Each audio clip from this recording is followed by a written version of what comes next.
Oh, welcome to Game Changer Weekly. Yeah, it has been a slow week, great one. John, how are you doing this slow Tuesday evening? I'm doing wonderful. I just want to explain the reason why we're laughing is because we have people coming in like usual in chat, and Clown is here. Hello, and Great One stopped in as always and just put slow week in GCW, huh? And it hit us sideways. So we have a very busy night ahead of us. There's a lot to talk about. We're highly motivated. It's going to be a beautiful night here. Yeah, settle in, take it easy, grab a drink and snacks while you can. Now it's going to be a long talk here. The short answer was supposed to be doing great tonight. How you doing, Brant? I don't think anything's going to be short tonight. Our show, I think, if you're a fan of the old style, we're in for a long one tonight, I think. Thank you for the Effie raid.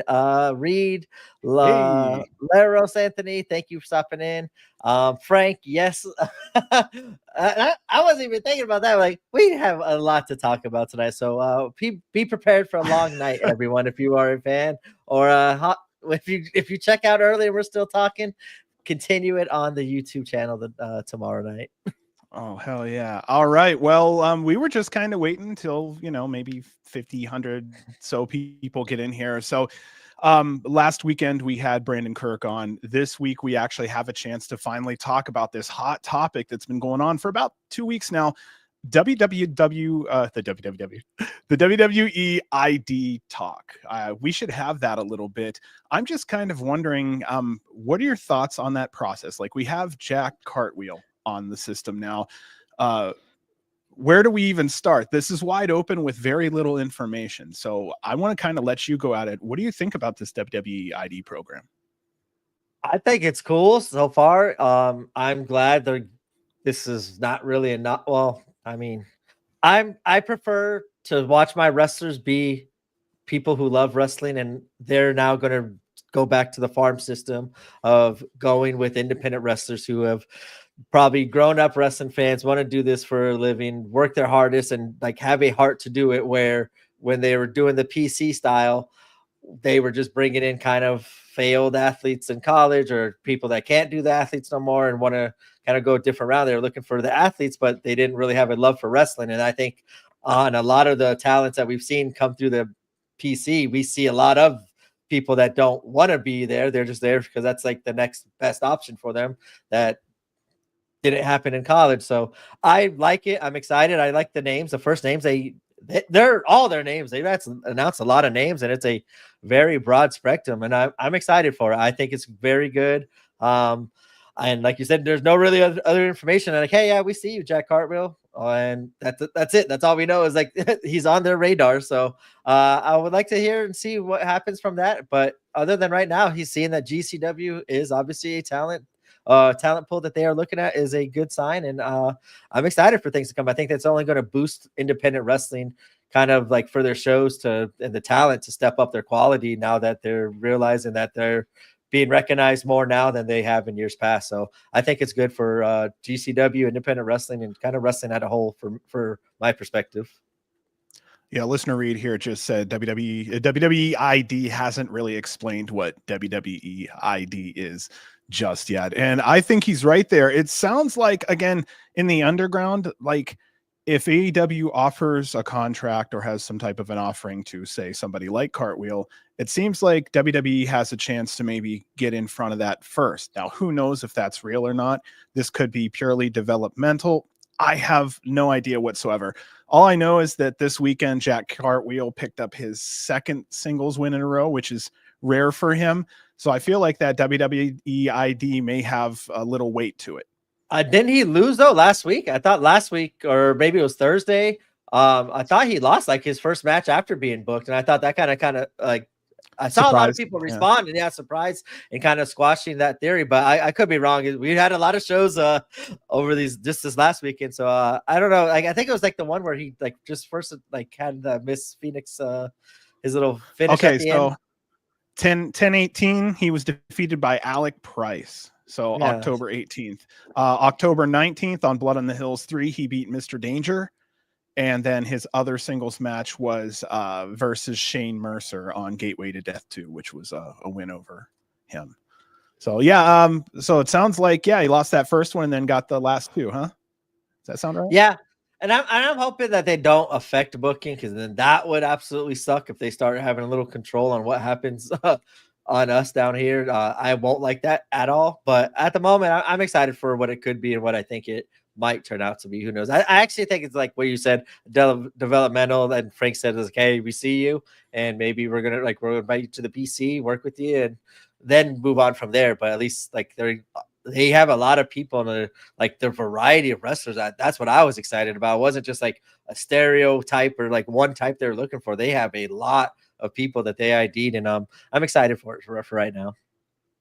You made a great point here that getting in people that love it instead of manufacturing NCAA sports stars or sports people is so much better. Because again, I mean, you have some volleyball player out there that's maybe never seen wrestling, but because she's 5'10", 5'11", and was told her career is over and she has a shot over here, now she wants to be a wrestler. That's not the same as loving what pro wrestling truly is at the heart. So I always look at some of these as manufactured stars, and are they really pro wrestlers or are they just actors and actresses?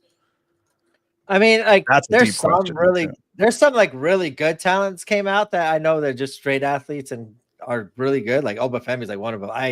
I love watching him, but I think for the most part, I could very fast tell like, hey, like wrestling ain't for you. You're just here to go not go through the motions, but you're just here to collect a check, and you're treating this as a work instead of like as a passion kind of thing. Whereas I think a lot of those names they have, like those people have been in the indies and shown their passion. And I know what they're looking at size wise and stuff. I think that's a big reason they went the other way. But for me, I don't look at the size and everything. And if it's a notable difference, you could tell cool stories with that stuff, so as long as you're creative. So I like the people that have a passion for wrestling, as you were saying. I want to put this up here real quick. Great one. For what it's worth, Cartwheel lost to Nick Wayne in DDT Defy right after being ID'd. So they didn't affect him losing to an AEW talent. Also, Reed Harris Cooper says Zeta lost to Becca in her return right after being ID'd. So there you go. Who knows? We don't know if it affects the pay rate. We have no idea just yet. And that's also kind of none of our business if I look at it that way. Yeah. So we definitely have 100 in here.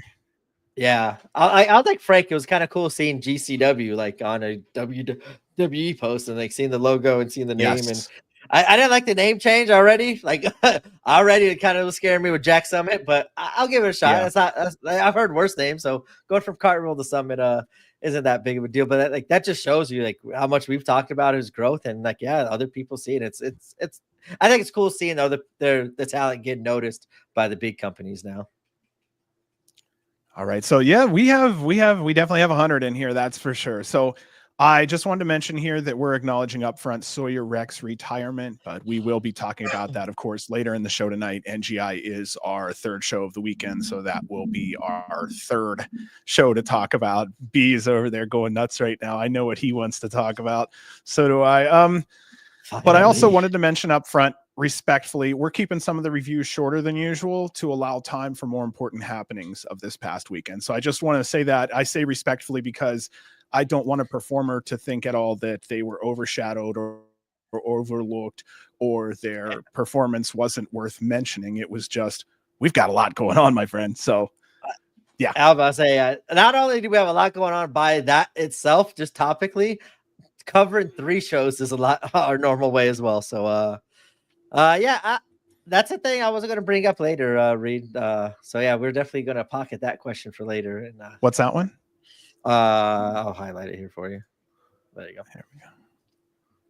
Okie dokie. Yes. Okay. Yeah, that's definitely worth checking out. All right. Yeah, you ready to kick off this bad motherfucker and see where we go for the night? I guess maybe I should get those notes up. I had my notes already in my pocket and I had everything else. All right. Here we go. First show was, I believe it was Thursday night. GCW Chaos in Kentucky from Headliners Music Hall in Louisville, Kentucky, as they were saying. Let me tell you how nice it is to turn on that TV and see Max Recon after surgery back in that ring doing what he loves. Max, we love you, and we are so happy to see that you made it to the other side. And just watch out for that door next time Mander starts feeding those into the ring. Nick Manawa is back with Dave Prazak on this show. I feel like they really have a good rapport together. And again, just worth mentioning, I do like what Nick does out there. So shout out to him. I like the vibe of the venue here. It looked like the Nile Theater without the bar lights. So it has the kind of a dive kind of place that I would like to kind of frequent and watch a show at. I don't know. But yeah, this really kicked off 3 consecutive nights of wrestling. And holy moly, did it culminate to one hell of an ending overall. So was there anything else you wanted to talk about before we went into these matches for the night? I guess before I forget, because we do have a lot to talk about. Commentary was that filled in. I like commentary was spot on and good, and like the different combinations, as you were kind of saying, Nick Manawa and Dave Prazak, like the combinations and chemistry that they're starting to get working together is showing off. And commentary, everybody did a great job all weekend. Kev's in here. What's good, my dudes? All right, so what do we got here? What do you got up? We're going to be getting into that one for sure. So we'll be getting into that one here later on tonight. Stick with us there. We do everything in sequential order. So we're going to be going over Thursday's show, then Friday, then Saturday accordingly. So stick with us here for sure. We're going to be going over that in depth by far. All right, there we go. I think we covered everything. We ready to roll, or did you mention it already? No, let's I'm roll. so tired. No. Let's rock it. Our first matchup of the evening was Myron Reed versus Matt Diesel. I wrote in here that this was Matt Diesel's GCW debut. He's a 5-time champion and the current Emerge Outbreak champion. In this match, I just wanted to say between Myron and Matt, both definitely knew each other well, and it's shown in the ring. A lot of athleticism with both basically trying to outthink each other. And if you know your wrestlers well, like you know Myron so well, it's really fun to watch the chess match when he's like, okay, if I go this way, he knows I'm going that way. I got to go this way. So you could see that chess match go down here. Very enjoyable to watch. I just want to say one thing here about Myron. He flies under the radar. 25 championships over his career, 5 belts currently held right now. The VIP Tag Team Champion, 616 days. The BWM Champion, 601. IWE Heavyweight Champion, 84. The Dormant BLP Midwest Championship, 72. And the TSW Heavyweight Championship, 62 days. All with a child and a kid. All with a child that had just recently got here from our family, yours. Congratulations. And yeah, our winner was Myron Reed with a Springboard 450. What do you have to say about this one, Brant? Great booking, having him start off a Kentucky show. That crowd was hot for him. His action in the ring always sets the tone. I think just him alone kind of feels like a scramble match with how much he flies around and does everything. And I think, as you said, him and Diesel, they flew around a lot, but I think they told like a story. Like I didn't think they'd actually tell of knowing each other's moveset and knowing each other so well. And Myron did a great job of making Diesel, not the same Diesel needed help, but like I think Myron did a great job of selling and making Diesel look amazing. And I want to see Diesel back in GCW for sure. And as Soul was kind of saying later on in the NGI, there's another new name I saw I want to see more of. I loved all the talent there, and the new talent, Matt Diesel, was awesome to see. And we're about to go into the second one, but I'll just go ahead and address this right here. I've gotten questions before. Has BMO always been there?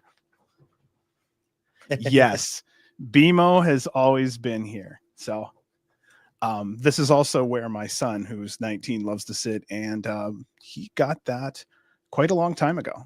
So he's got the best internet connection. I've got all my stuff back here because this is the place, this is like the hub to do everything.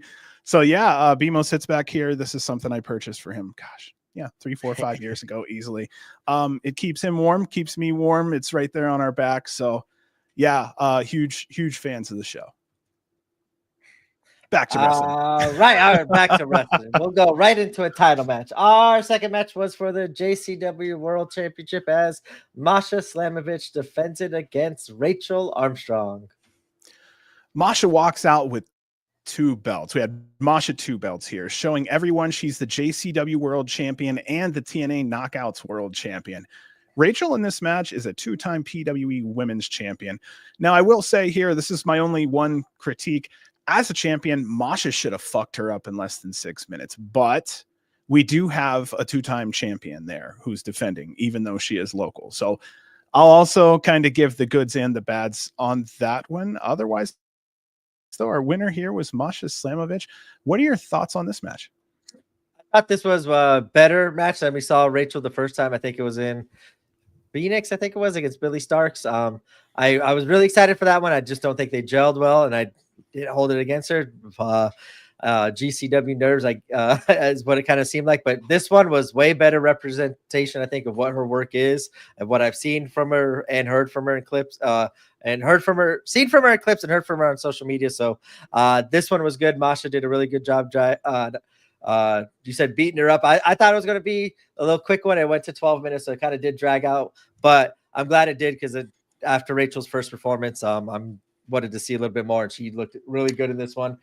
I just still want to see more from Masha in a JCW kind of match. But for what the whole weekend was and what this was, as Rachel Armstrong being a former title holder in Kentucky, I get the match and I enjoyed it. It was way better matchup for sure from Rachel this time. Our third matchup was Fuego del Sol going against Drew Parker. I'm going to put here that Parker had a real wrestling night, we'll call it. I anticipated less and got a lot more. I'm so used to seeing him in a deathmatch setting. I was taken by surprise, and I thought it was worth writing down in my notes here. I put down here that Fuego was just very busy athletically. I don't know another way to put it, because I didn't want to write down everything he was doing in the ring. And then here's my controversial take. I like him better with Sam Stackhouse as a tag team. I just feel like what's possible there is incredible, and they work so well together. But yeah, I'll just stop right there and say our winner was Drew Parker. What did you think about this match?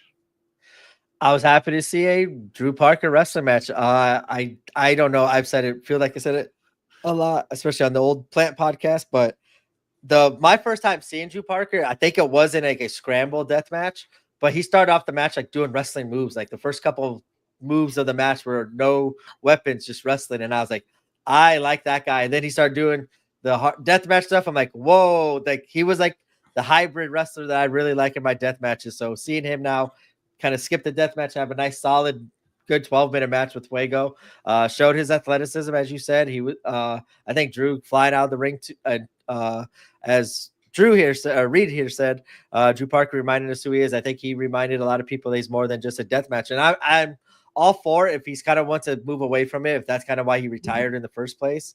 But if we get to see him in singles matches going against a speedball or somebody in a like those kind of matchups in non-deathmatch settings, I am all for it. And I'm excited for it. Just like how seeing Ciclope and Miedo in singles matches, I'm excited for what Drew could do in a different realm of wrestling than what we've seen as of late from him.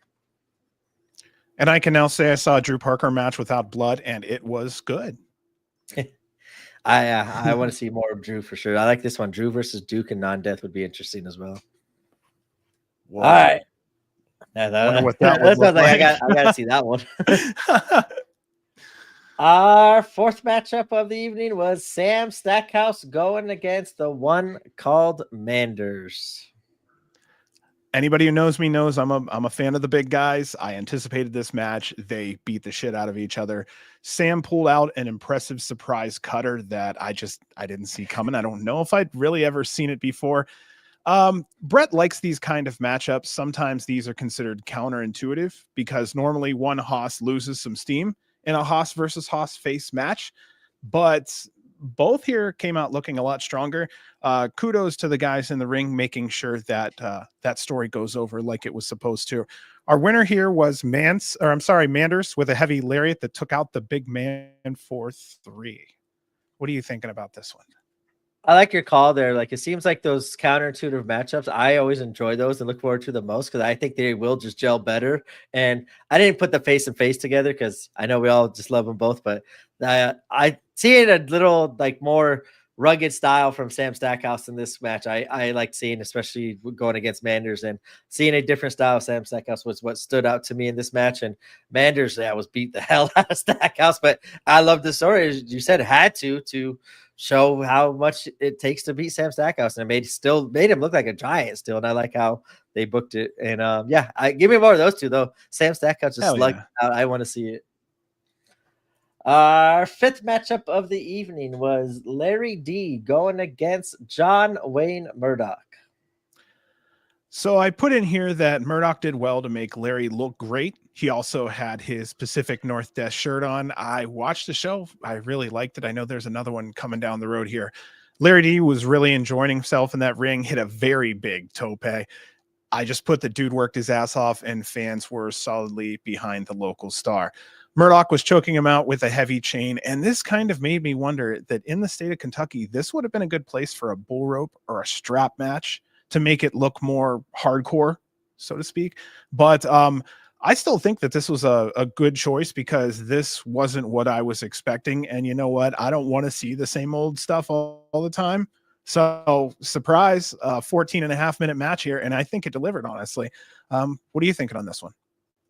Yeah, I kind of was surprised it went that long. It didn't feel like it went long, but seeing 14 minutes, it felt like a quick 14 minutes, but that was good. Good. They had a lot of action. Larry D looked really good. I was happy to see him back against John Wayne Murdoch. I think for me, stylistically, that's just a perfect matchup to showcase Larry D in Kentucky. And yeah, they had a good matchup. I enjoyed it, and it was perfect for that fan base too. John Wayne Murdoch's always good as a heel in that fan base. Our next matchup was Triple M. What was his name again? I already forgot it. Triple M. We had Shane Mercer. There we go. It was Shane Mercer, Griffin McCoy, and Kerry Morton up against Price, Radrick, and Cartwheel. The garbage wheels. The garbage wheels. Yeah. Triple M coming out to Triple H's Motorhead entrance. That was unexpected and funny as hell. Short and simple. This match did not disappoint. Again, because we're keeping things short, please go watch it. These have some of my favorite wrestlers in it. It was super busy, fun to watch, just a touch under 11 minutes long, and they filled it up completely to the top. Our winners in this one were the garbage wheels. Yeah, I love the entrance by Triple M as well, doing the Triple H entrance. I also love the name of the garbage wheels, putting all the names together. Once again, I thought this was great booking. I think everyone meshed well together on all six of them. Everyone shined. They all did what they were there supposed to do in that match. And you called it. I liked it. I think that is like the only way I could take Griffin McCoy right now. It's in that tag team with what's his name, Kerry Morton, because yeah, that like it plays off better that way as with Kerry as like the other kind of style here. I don't know, like I know they're both like just shitty asshole heels, but they both play well together. I enjoyed this one. This was like I actually enjoyed Griffin McCoy's work in this match. I thought the match was very well executed and laid out outside the finish, and I don't want to start this topic because we got enough. I thought this match was like another perfect example of why GCW should maybe start thinking of a trios kind of division to showcase that kind of talent with some championship gold to chase, and that they all six meshed well. So I think there's a lot of different trios they could mesh well together in GCW, but I don't want to bring it up here too much. Do you remember when there was a trios talk going on at GCW for a while with you and I and some of the fans? There was that undercurrent of, hey, maybe there's some trio stuff going on because we were just seeing so many trios matches. Los Desperados, I think, felt like they really fed into that so well. Exactly. And I don't know. We'll see what will happen, but still pushing for that tag team tournament. And I feel like every time we push Brett on it a little more, I feel like he's a little more open to it, but I don't know. We'll see one day. I do think he likes the idea, but I don't know. We'll see what happens there. I think this match was a good example of what you could do with belts, and like that's the only thing I think it could have made it better. The crowd was hot. Everything was good in that match. It was awesome. It was a good trios match for sure. And I will say I was watching, I was trying to do a little review on Backyard Wrestling, the first one, and Griffin McCoy was there also. Like he's been around for quite a while. We had Young, Dumb, and Broke there for the longest time. So he's been around. I don't know. Yep. We'll see what happens. I was a fan of him back then. I said it back then. Other than Jordan, I thought he was like the second one with the most potential. They could have a good feud. I just hated the top. I just don't like this top guy stuff. Like I think Griffin just went to the wrong gimmick, but that's my opinion on that. But it working well is to get the heel heat. So what do I know? He lost his watch too. Dude got robbed or something. He don't have his watch this weekend. He's pointing at his tape again. His shit's gone. He got stripped somewhere. Kentucky's a rough place, bro. Oh goodness. All right, our 7th matchup of the evening was Miyu Yamashita going against Brooke Havoc. Miyu, a huge fan of GCW. We've really been fortunate to see both Miyu and Brooke Havoc over at GCW. I know Brooke initially had just a 5 or a 6 date agreement, and we're definitely past that now. So we had brought Brooke back. I think that was a great choice. In this match, I noticed Brooke had injured her right arm, and I noticed, just like most performers, she fought through it. Miyu Yamashita then ended up picking up the win here. A 17-minute match with Brooke Havoc. Here we are again, where I didn't expect that. And I think it was carried wonderfully. They told a good story. And Miyu Yamashita kind of, I don't know, almost dials back the insanity of GCW and gives you a pure wrestling match if she wants to. And I think that brings up the quality level of the wrestling just a little bit. Has she been up against Masha? I want to say that's worth finding out, right? Weekend. I think that happened collective weekend. Some okay. I don't know. I could be wrong. I don't know. Somebody else, one of the listeners will look it up. They'll correct us. I like this match too. I just had different hopes and expectations going into this. I was kind of hoping, we always see the Miyu's opponents kind of always give and always shine for Miyu. I wanted to see Miyu shine here for Brooke and make kind of flip roles and make Brooke look really good here while still maintaining her dominance. She definitely dominated Brooke in this match. Brooke showed a lot of heart. I just wish Miyu would have gave a little bit more, as much as she or taken a little bit more as much as she gave out. So other than that, I liked it. The next night with the Speedball, I'll get into more of that, but I think that was one of her best matches. Yeah, that's what I thought. I know they wrestled for TJ. I just can't remember when or where. I remember watching that match for TJPW. So sorry. It was good. Miyu's improving. Like I just want to see, like, we've seen Miyu with the same version. I wanted to see a different version. And I didn't get it, but she still looked really good. And as you said, I think when it's it kind of looked like she was going to play heel more here because of like the dominance that she was kind of just showing over Brooke and how much like disrespect. Like, I don't respect your offense, or you blocking this. I don't care. I'm going to kick the shit out of you. So I want to see a little bit more from Miyu now. We know what her bread and butter is. I want to see her now evolve and show us a different thing for GCW right now. I can't wait to talk about NGI because I feel like her and Broski had that thing you were looking for, that different thing. And I felt like a lot of fans were also very surprised.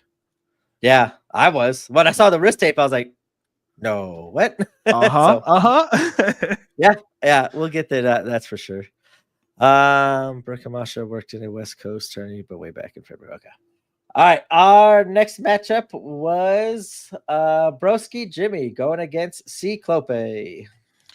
All right, here. The American Giant was initially booked to do this match, and he couldn't make it. Something tells me that's okay. Ciclope comes out, told Jimmy to shut up, puts over Louisville.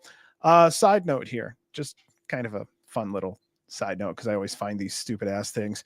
Ciclope is the holder of a specific belt, the AKE Extremo Championship belt. He's held that for 2,055 days. That's over 5.5 years, since April 19th of 2019. He's only defended that belt once in over 5.5 years against the Invisible Man. So there you go. Now you found out about a little side Ciclope note there. Our winner in this one was Ciclope. Again, not much to really report forward. This was a little over 5.5 minutes long. Was there anything you wanted to mention about this one? Sorry, got out of there real fast. I thought this was a nice warm-up match for Ciclope going into the next night. Championship match against Mance. The crowd has been really hot for Ciclope as a singles competitor. I'm happy to see it. I think the same could be said heat-wise for Miedo. I'm just happy to see them succeeding as singles competitors. I went back and listened to like our draft show because like seeing Drew Parker, I thought I mentioned something about Drew Parker's wrestling, but on our draft show, I mentioned how versatile I took them number one overall, because I thought they could provide more than just tag team deathmatch wrestling. They could be deathmatch good wrestlers without the deathmatch, the extreme styles as singles competitors. They could do good. So I think now seeing their versatility and what they could provide outside of being Los Macizos has been really fun for me to see. And this was just a nice little warm up for the next night. But it's cool seeing the crowd get behind Ciclope as much as they did, especially in this night. And then Reed and Great One are talking it out right now. It looks like American Giant was not cleared by his own doctor. And thus, of course, the state of Kentucky then would not allow the license for that. So that's kind of unfortunate. I honestly thought it was a different kind of situation. And well, hopefully he's a little more healthier the next time we have a chance to roll through Kentucky. He is definitely a unique individual, and that's something GCW fans love.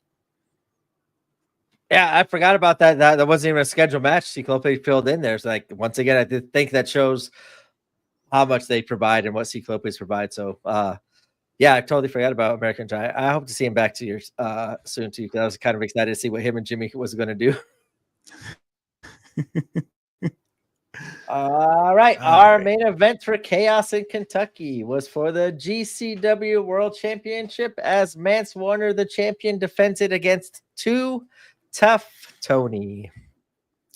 Hometown superstar Too Tough Tony challenged for the title. I wrote here he has tremendous charisma, a great addition to GCW's rotation of stars. I feel he would be an excellent fit on backyard shows if you just kind of, I don't know, but he does landscaping, so I can tell you that he's very comfortable in that kind of a setting. And I feel like he has, I'm one of these people. He has the wear shorts and go shoot fireworks off while you drink beer with the family outside. Like, he has one of those chill kind of relaxed barbecue feels to him. So I think he's perfect in this situation here. Mance worked up the fans, of course. In turn, they were up Mance's ass the whole night. Tony had held up Mance at one point, and the fans were delivering chops. There was one kid going for the rapid fire chops, the pop, pop, pop, pop, pop. And funny thing, of course, Mance rolled with it. Those kind of moments really make me smile. Again, you know, one kid is 2 tickets. What can you say there? Our winner here was Mance Warner with an Impaler for 3. Do you have anything you'd like to say about this one? Love it. Give me more. Yeah, Tony won the match. Tony won the fucking match. The crowd erupted. Yeah, I enjoyed it. This was, after seeing Too Tough Tony these last few times, I was way more excited to this match than I would have been a year ago, not knowing really too much of Too Tough Tony. And what Mance has been doing as champion in GCW, the main event in Kentucky, as you said, the crowd just fucking hating Mance eating it up. Like, this was a perfect, but I just thought the whole card was well booked, and the main event was another well booked match. I loved everything. The flaming punch got me. Yeah, the meteorite, I think, is what they're calling that. Yeah, the meteorite. Love it. I love that. Yeah, the chops was funny. They said stop the chops. I loved it. I had a smile on my face, and really it kind of like on the edge of my seat, because I don't know what Too Tough Tony's moveset or anything like that. So I was just excited to see what he was going to bring out against Mance Warner. And I'm with you. I want to see more Too Tough Tony just as a regular backyard, front yard, any show. Hammerstein's gotta happen. It's gotta happen, man. Like, I'm all in on Too Tough Tony, and incredible main event. Way to end the night off. Kentucky had a great show, and yeah, I left smiling and happy. And every man's tweet, he is not wrong. Like, this is his GCW. He is bringing it back to how he wants it, and I am all for it. Like I said during the whole chase with Janela and Blake, at that moment, the way that Mance has taken that ball and ran with it and represented GCW, that got me excited. And now, especially with everything that's happening, like, this is how I felt when I first got into GCW, and Mance needs to keep that momentum moving forward. And this was a good one. I'm not mad at this main event at all. No, hell no. What's up, Jeffrey? Come on in and sit. I don't know Tony here. Down for a while. Yeah, I used to watch all the Juggalo Champion shit wrestling and some of the other stuff. And then back when YouTube was semi cool, they used to post a lot of the old like shows from the gathering of the Juggalos and stuff. So I was able to watch some of those bigger shows. So that's why I was kind of hoping that we get Officer Cabana, and then here we go with Officer Cabana. Yeah. I'm trying to think of the name, and I'm guessing Reed might be able to help me. There's a zombie, dude. There is a zombie that you're going to love. He does nothing, and then at the right moment he'll do one thing and it'll turn the whole match beautifully. Like it's hilarious, and I cannot remember the name of him. It doesn't matter. I'll figure it out. Yeah. This is a good point right here. Tony used to be built like Mance. No shit. I'll put it like this. Tony, Too Tough Tony's made me want to go see like some more of these regular shows. I've seen clips and heard of them, and not my cup of tea, but the way Too Tough's been going, maybe I got to give him a shot. And I'm excited for Too Tough Tony. I'm glad like they're playing it up too, even though it's like almost a year away. Representing JCW, that was I thought a nice little touch as well to the whole story. And Prazek mentioning it on commentary as well. Like he did an awesome job. You know, I was disappointed I didn't see one Juggalo in face paint at this show. I was hoping them showing up would be part of a bigger thing. I have hopes in this. I am going to will that storyline forward. You see two, you see four, you see yeah, eight. Like it starts building and building as you get closer. There's just one chilling in the bathroom. See, that goes into the whole GCW plant. Oh yeah, don't get it started here. But brainstorming, my brainstorming this weekend. Don't get me started. My brain is stormed out this weekend after everything that I was thinking of. You know what this weekend taught me, and I was going to talk about this anyway. Anything's now possible, or never say more never. is possible than we thought. You know what? Being the alpha of the independent scene kind of gives you the ability to maybe reach out to people. I think that was an alpha move, honestly. But yeah, in this Mance match, I just put great job by both. Tony was the perfect hometown hero for the job. Mance was the perfect bad guy here. Almost a 22-minute match. It was a fantastic world championship, and it gave Tony the respect of giving him enough time to put down a real challenge for the world championship. And again, he had that one. Just saying. He won. Tony won the match in my book. All right, that leads us to Friday night, as it was GCW's Gateway to Death 2 from Pop's Nightclub in I always struggle with that one. Sauget, Illinois. Sauget. My fat ass always thinks of sausage. So I think Sauget. Yeah, we're back to our familiar Pops. I'm loving the red, white, and blue ring colors here. I don't know if we've actually seen that before. I think we were used to a different color on the ring, but again, these all kind of mesh in our head after a couple hundred shows. 10 out of 11 matches were singles matches on this, which was very, very different than usual. We would normally average 9 matches a night, and here we are with 11. Also, again, 10 out of 11 of those being singles matches, also relatively unheard of. And we'll talk further into the night on this one, but I really feel like instead of 11 matches, I would have taken 8 or 9 quality matches with some of these singles paired together in some capacity. But that's personal opinion. Back to you, B.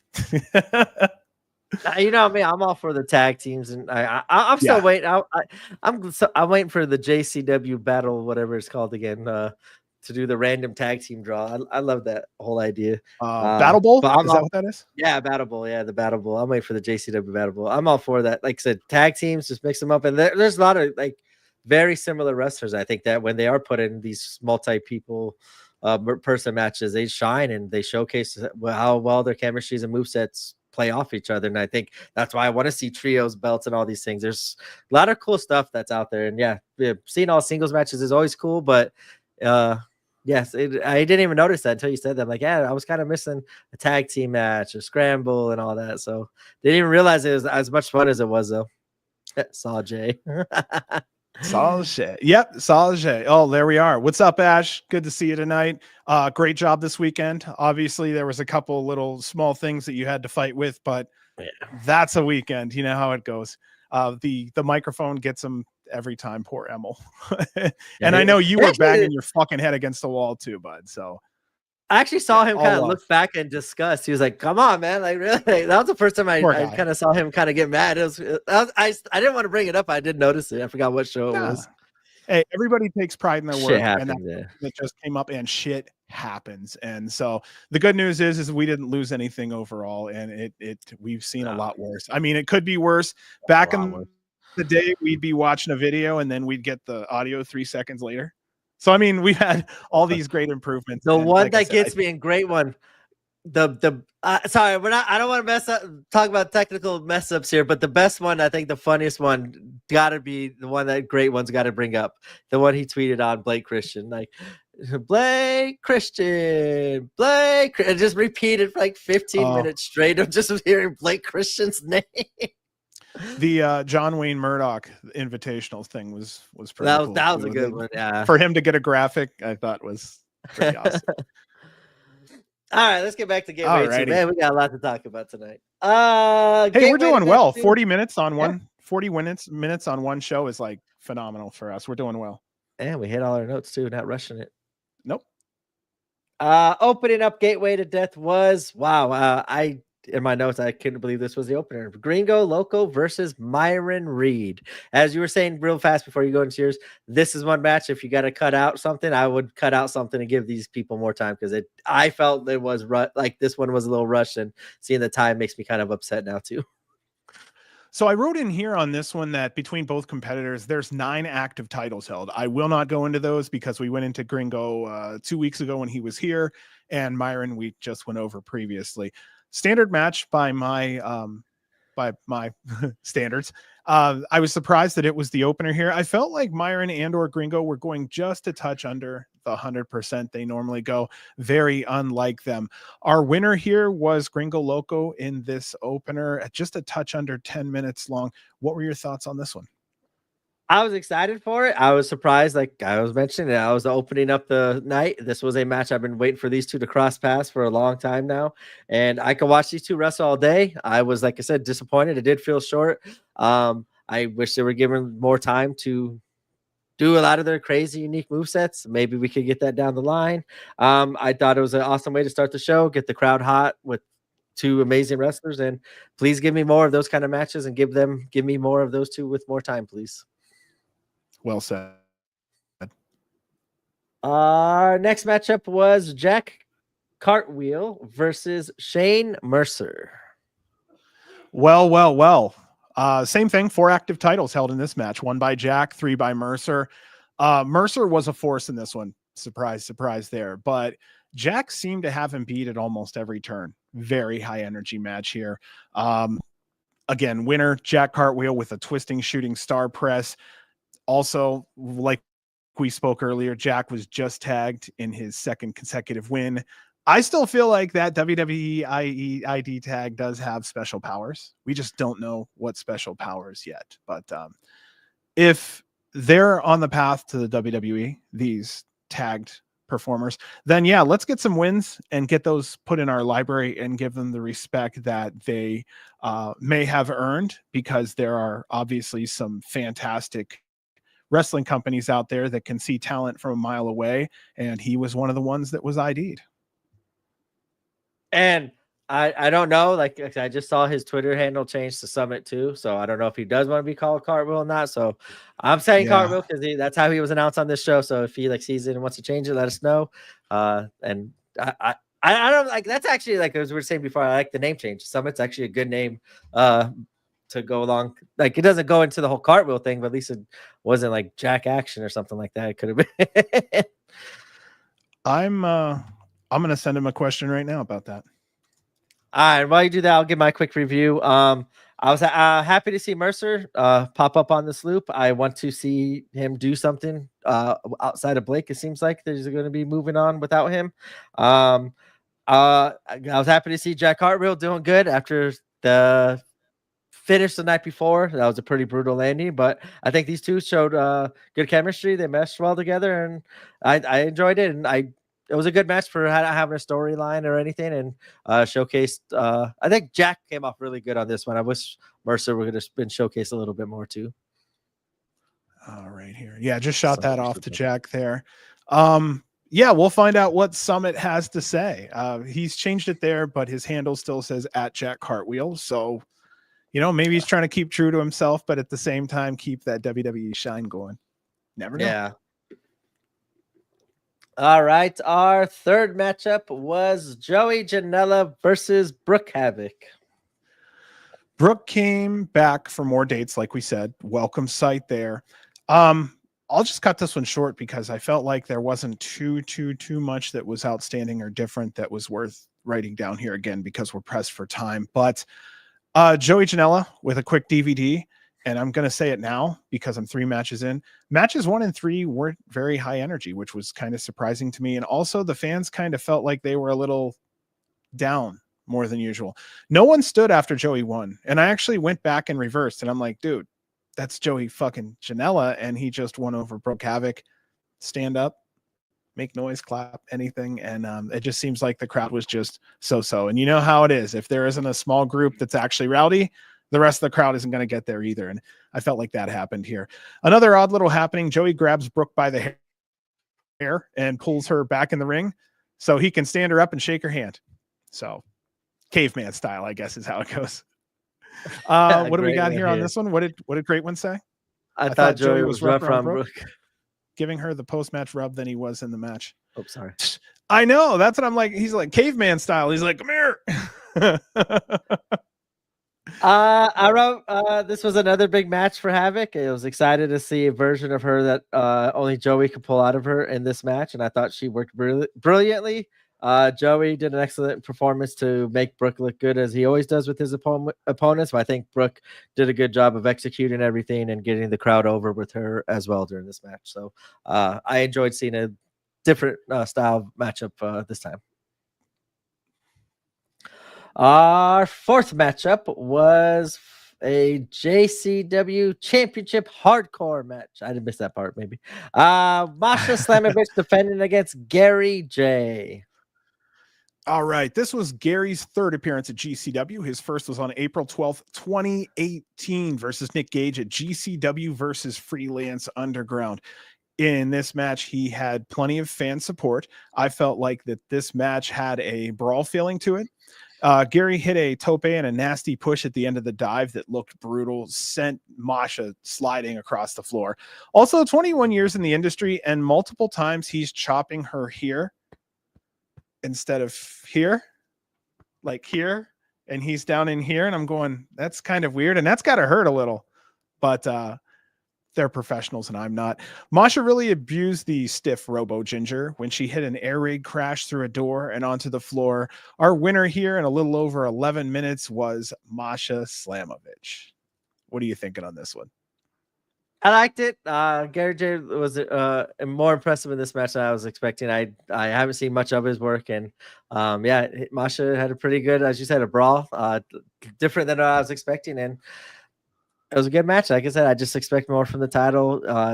This is not a knock on Masha. I just either want better opponents or get the belt off of her and let her go for something bigger that I think she deserves. Our next matchup was Sydney Akeem versus Broski Jimmy Lloyd. Jimmy comes out, he does his shtick, and he claims he'll end the streak of Sydney Akeem. Akeem was a hometown favorite here tonight also. He ended up winning this match. Again, short, 8 minutes long here. Oddly, another standard match, but this time to a hometown high flyer. I wish he actually had a more athletic opponent so Akeem could fly. No offense here at all to Jimmy Lloyd. It's just that wasn't some of his previous opponents, like somebody who could do a little more flying, like a Jack Cartwheel or Jack Summit or whomever. That's what I had on this one here. Yeah, I just felt like if he was going to be in his hometown, he needs to have a dancing partner that can fly with him. Whereas Jimmy's more boots on the ground. Maybe that's the best way to put it. Yeah.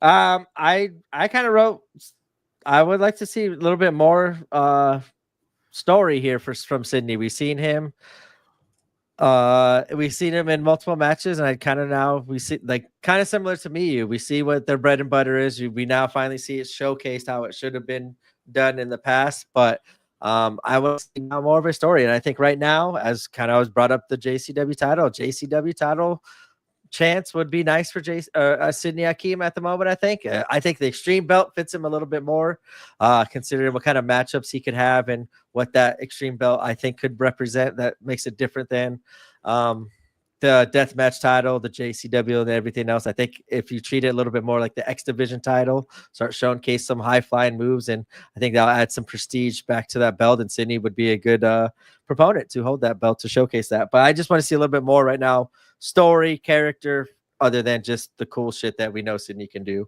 Other than that, his matches are always fun, but I think another big match for him as well could continue to show his growth as a performer. Yeah, I don't know. I just want to say it again because I don't feel like it was the performers. I feel like the performers were having a hard time pulling things out of the fans. I never say that, and no disrespect. I just feel like there are nights where it's hard for these guys to really feel motivated if there aren't people coming up, jumping out their seats, making noise, maybe pounding the ring, So very odd. Normally Pops is a little more poppy. And that could be going back. Like I say this as a jealous Vegas fan. Like we were lucky when we could get one show a year, but when you go 3, 4, 5, 6 times a year, you just get diminishing returns as the more you go. Like I get it was cool the first time, but when you go back there 3 months later, it kind of I don't know. In my opinion, I would wait, give it some more time, get the fans antsy, and announce another show. And I just think maybe they just got a little fatigued. Maybe I don't know. I did notice it a little bit too. It wasn't as hot and as loud as it normally comes from a pop venue. And like I said, that opening match we had Gringo and Myron. Honestly, those two can fucking go. You could tell something it wasn't there as much, and that's extremely rare. And nothing against either of them. I just don't think they had enough air to breathe. Fans got to give them that, man. You got to give them something to work with. Otherwise, it just feels like you're in an empty building practicing, just going back and forth with your boy. Yeah, see, there's definitely less people at the show than remember at past pop shows. Yeah. All right. Our next matchup was Allie Katch versus Dan the Dad. Allie has new music. I thought that was kind of fresh. Hometown Dan the Dad is also a welcome sight. We rarely get to see him outside of the St. Louis, Chicago area. New Allie was mean. He smacked Dan's coffee cup out of his hand and broke it, pushed around Max Recon, went for the pin, and pulled him up before he got the 3. Kind of nasty here. Our winner was Allie after she hit 3 pile drivers on Dan the Dad. What were your thoughts on this match? I like it. I like this new Allie. It shows like, hey, I'm not just here to get the win. Like she bullied Dan the Dad. I think Dan the Dad was a perfect, as you said, hometown hero face to get over Allie Katch's new heel character. I thought it was brilliant performance by both. As in ring, I wasn't worried. I just loved seeing Allie just kind of bully Dan the Dad, and we get to see like the viciousness. Allie just didn't get 1 pile driver. It's like, I'm gonna fuck you up. I feel like I'm gonna hit you with 3, 4. Like I like it. I want to see this Allie. I want to see bully Allie. I'm happy. I'm excited for it, and I'm excited for this version of Allie. Kev's bootlegs. I'm loving heel Allie. I've turned on Effie too. I'm an Allie army. Allie. I almost want to say Allie like ally. And Allie. I can't get my shit straight tonight. Right here. Great one. Allie, Dan, and Effie were all in a stable for a minute during COVID times. Correct. So it is striking that Allie keeps wrestling mutual friends of Effie. And this is where I'm just going to say it for a minute here. This story somewhat runs similar to Effie and Mance Warner saga earlier this year. So I want to make sure, and I hope that there is a concerted effort towards separation between those two stories so that it doesn't look like the same thing twice. You know what I really like about these stories? I was literally just now thinking about this. I like how throughout the Effie and Mance story and throwing Joey in there, they're telling kind of like the history of GCW through their actions, like how GCW grew with them and how much influence they had. And like, I love the flashback of the videos that they do of showing like how they kind of came up and all friendly and family. You get to see the growth of GCW. Now you get to see it kind of being taken over, being hijacked, being whatever. I'm enjoying the story that they're telling outside of just them two, but what the history of GCW is through their eyes. I'm liking how we're getting different perspectives, and I'm interested. This is a version of Allie we've been dying to we've been asking for, and so far so good. I'm excited for what Allie and Effie turn into, and I want to see Effie. Like I'm literally like one performs or shows up, I want to hear the others response like immediately. I want to hear the back and forth. Like I'm so into this story, and I want to see it like immediately the payoffs. That's all I'm looking for, is to make sure there's pure separation so that there's no overlapping in storylines this year. As long as that's done, I think they'll be fantastic. When Allie digs into her personal stuff to get into Effie, that's where I think there's some separation, because Allie did not have the same relationship with Effie as Mance did, and vice versa. So that real separation of the way they're going to book this is going to have to come from the details in Allie's portion of the story, and really looking forward to that. Last thing I just want to say, I was at least specifically looking forward to Allie getting on her own, getting her singles legs underneath her a little more at GCW, and we're having that here. I like it. Yeah. I would like to see like a different, not move set entirely, but like a more badass striking like version of Allie instead of the happy Allie catch. And I'm excited after seeing her. I think this was the first time we've seen her wrestle since the turn, like actually in the ring and wrestling. So seeing her the first version of the Seal Allie, I'm excited for it. Our seventh matchup of Gateway to Death 2 was Miyu Yamashita going against Speedball Mike Bailey. This was what I felt like was an upgrade, a much better match. Fought around the ring. It was exciting. Speedball was definitely wrestling with a slower pace than usual. I think he was trying to pace with Miyu so that they could have a little more of a prolonged match. I put in here that they took 9 minutes of wrestling, kind of stretched out over about 17 minutes here. I felt like it could have been more, but again, this wasn't the Hammerstein show. These two weren't trying to tear down the house for a championship. They were just putting on a solid 17-minute match. And I felt like they did that here. And again, another excellent performance by Miyu. And again, I think her love for GCW is showing in the ring. Yeah, this was the best Miyu performance, I think, with Speedball. This was what I think she can do. As you said, I think her style is more methodical, slower paced, cerebral assassin kind of like, I'm going to pick my moments of when to dominate and then play to the crowd and show the dominate. I think now with this, starting to see the formula with her, and then she switches up the next night. But this was what I want to see from you moving forward. This was the best match I've seen of her. That's why I was kind of mad after the first. I wanted to see a different one with Brooke than what I got. So I was happy with this one. Speedball did really good in this one. And I mean, I don't know if we want to even add this or if we even thought about it. Free agent Speedball. Good. Oh, yeah. I'm surprised he's not WWE ID'd. I've heard some underground that he's going to be taking part in some kind of an AEW thing. I hope it's AEW because I don't want him on no chains, like Speedball with chains. I don't want to see that version. No offense on him. Like, I don't want him unchained to be able to do what he does. It's the only way he makes works. him different. And that's what makes him different. And I think I hope, pray it's AEW. I think it will be. I think his love for wrestling too and wanting to be unchained is a big deal. But I never know. Like, I don't know. I think a lot more people want to, like, wrestlers want to choose the creative freedom while still making a lot of money and still be able to work the indies than losing creative freedom and making a lot more money. But I'm not going to hate on him either way. That's a life decision to him, whatever. I'm excited for it. Like, I literally started getting back into Impact Wrestling when he signed and Jonathan Gresham signed. And I think Leo Rush even did that at that time too. Like, those three, obviously I'm big fans of. So he got me into Impact Wrestling. I'm excited for wherever he goes. I will watch him and be cheering him on. But I'm glad to hear that there might be even bigger pastures for him, because I'm actually kind of shocked it took him this long. If we're doing WID, I would have done it after the Ninja Mac match, because that was like, yeah, he's here and this is what he is as a wrestler permanently in the States. There's a great question right there. If he goes to GC or he goes to AEW, does Veda follow? Veda follows if she can, I believe. I think that's kind of the way they're doing it, is that, hey, if we can total package, let's total package. The car is running the same way to the venue. Might as well put a second person in the seat, especially if they're fully capable of being on the microphone. And they kill it at Ring of Honor. I think that would be a perfect location for Veda.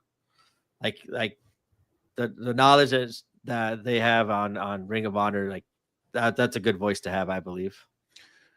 Reed says SRS last reports and Speedball is silent on this is that he's under contract till January with TNA, even though he finished his run. Yep. At least it's not one of these situations where they're putting injury time on the end of your contract. So yeah, that too. Yeah, I feel like there are a lot of independent wrestlers like Effie and others here that they must really look at both sides and go, okay, which one actually suits the way I want to live and work better. And fortunate enough that there are some good enough paying jobs out there on the indie scene that can support good performers and allow them to maintain their freedom. And he has like a professional wrestling like integrity that I think he wants to keep and be able, like he's so creative. I love his vision and outlook on wrestling and what it can be on his streams that he talks about. I love his brain on wrestling. Like that is one person I would definitely love to pick his brain on wrestling. Our next matchup was Stop Guy Griffin McCoy going against. I'm done. It's all right. Wow. I was the one who was rough on him, and now I'm like, hey, give a brother a chance. And now you're going, hey, you know what? I need to see something new or different, right? Is that where you're at? Definitely. Well, maybe what if he points to the other watch? He's got another watch, bro. Hey, let's first get a watch on there on a more consistent basis, and then we'll graduate from there first. Brother, Sharpie a watch, please. Like, I would have own loved it. This. B. Great. But here was like I saw Griffin McCoy. I'm like, okay, like what's this match gonna be? And then I saw like not offense to Mikey Midas, but I saw like as you said a local talent. I'm like just why? What? I'm glad why. It makes sense why, but at first I'm like, dude, this is not right. Like this is on purpose, pissing me off right now. Yeah, this match here, Mickey Midas, poor Mickey, had a very short debut. This match literally went 3 minutes and went to a no contest. Then there's a high-pitched sound and the lights go out. The sound continues, but then they come back on and Blake is standing in the ring. I'm noticing he has white eyes and words written all over his body. He starts beating on Mickey, then trying to rip his mouth open. That's when you start to see referees come into the ring. He won't stop violently trying to rip this person's jaws completely open. And then that noise goes off again, and you see all of the referees who are trying to help completely cover their ears. They can't stand the noise. And we went to black after that. You are raising your hands in the air. We've got a new Blake. What's your thoughts? I'm just rubbing my hands. We're getting the new Blake. I'm excited. That sound I think is done on purpose because he's tired of hearing all the "fuck you, Blake" chants, and this is going to be a sound that he's going to piss people off on his side of his way to piss everyone off. I like it. I'm excited. We're finally seeing where it's going. I think I was texting you beforehand because I couldn't contain my excitement anymore this weekend. I needed to blurt it out. I asked not a long time ago, when Blake started started this losing streak. I said I would love to see him when he said he needed to find himself. His ultimate GCW rival is Leo Rush. They have a history. Hammerstein coming up. Black heart, no heart. I would love to see it. But I said back then, with that kind of playing into each other, Blake saying he needs to find himself. I would like to see more of that Leo Rush Blackheart character in GCW if he's continuing that character. Seems like he kind of got away with it, which kind of sucks. I wish he would still do that on the indies, but still be like his Leo Rush on AEW.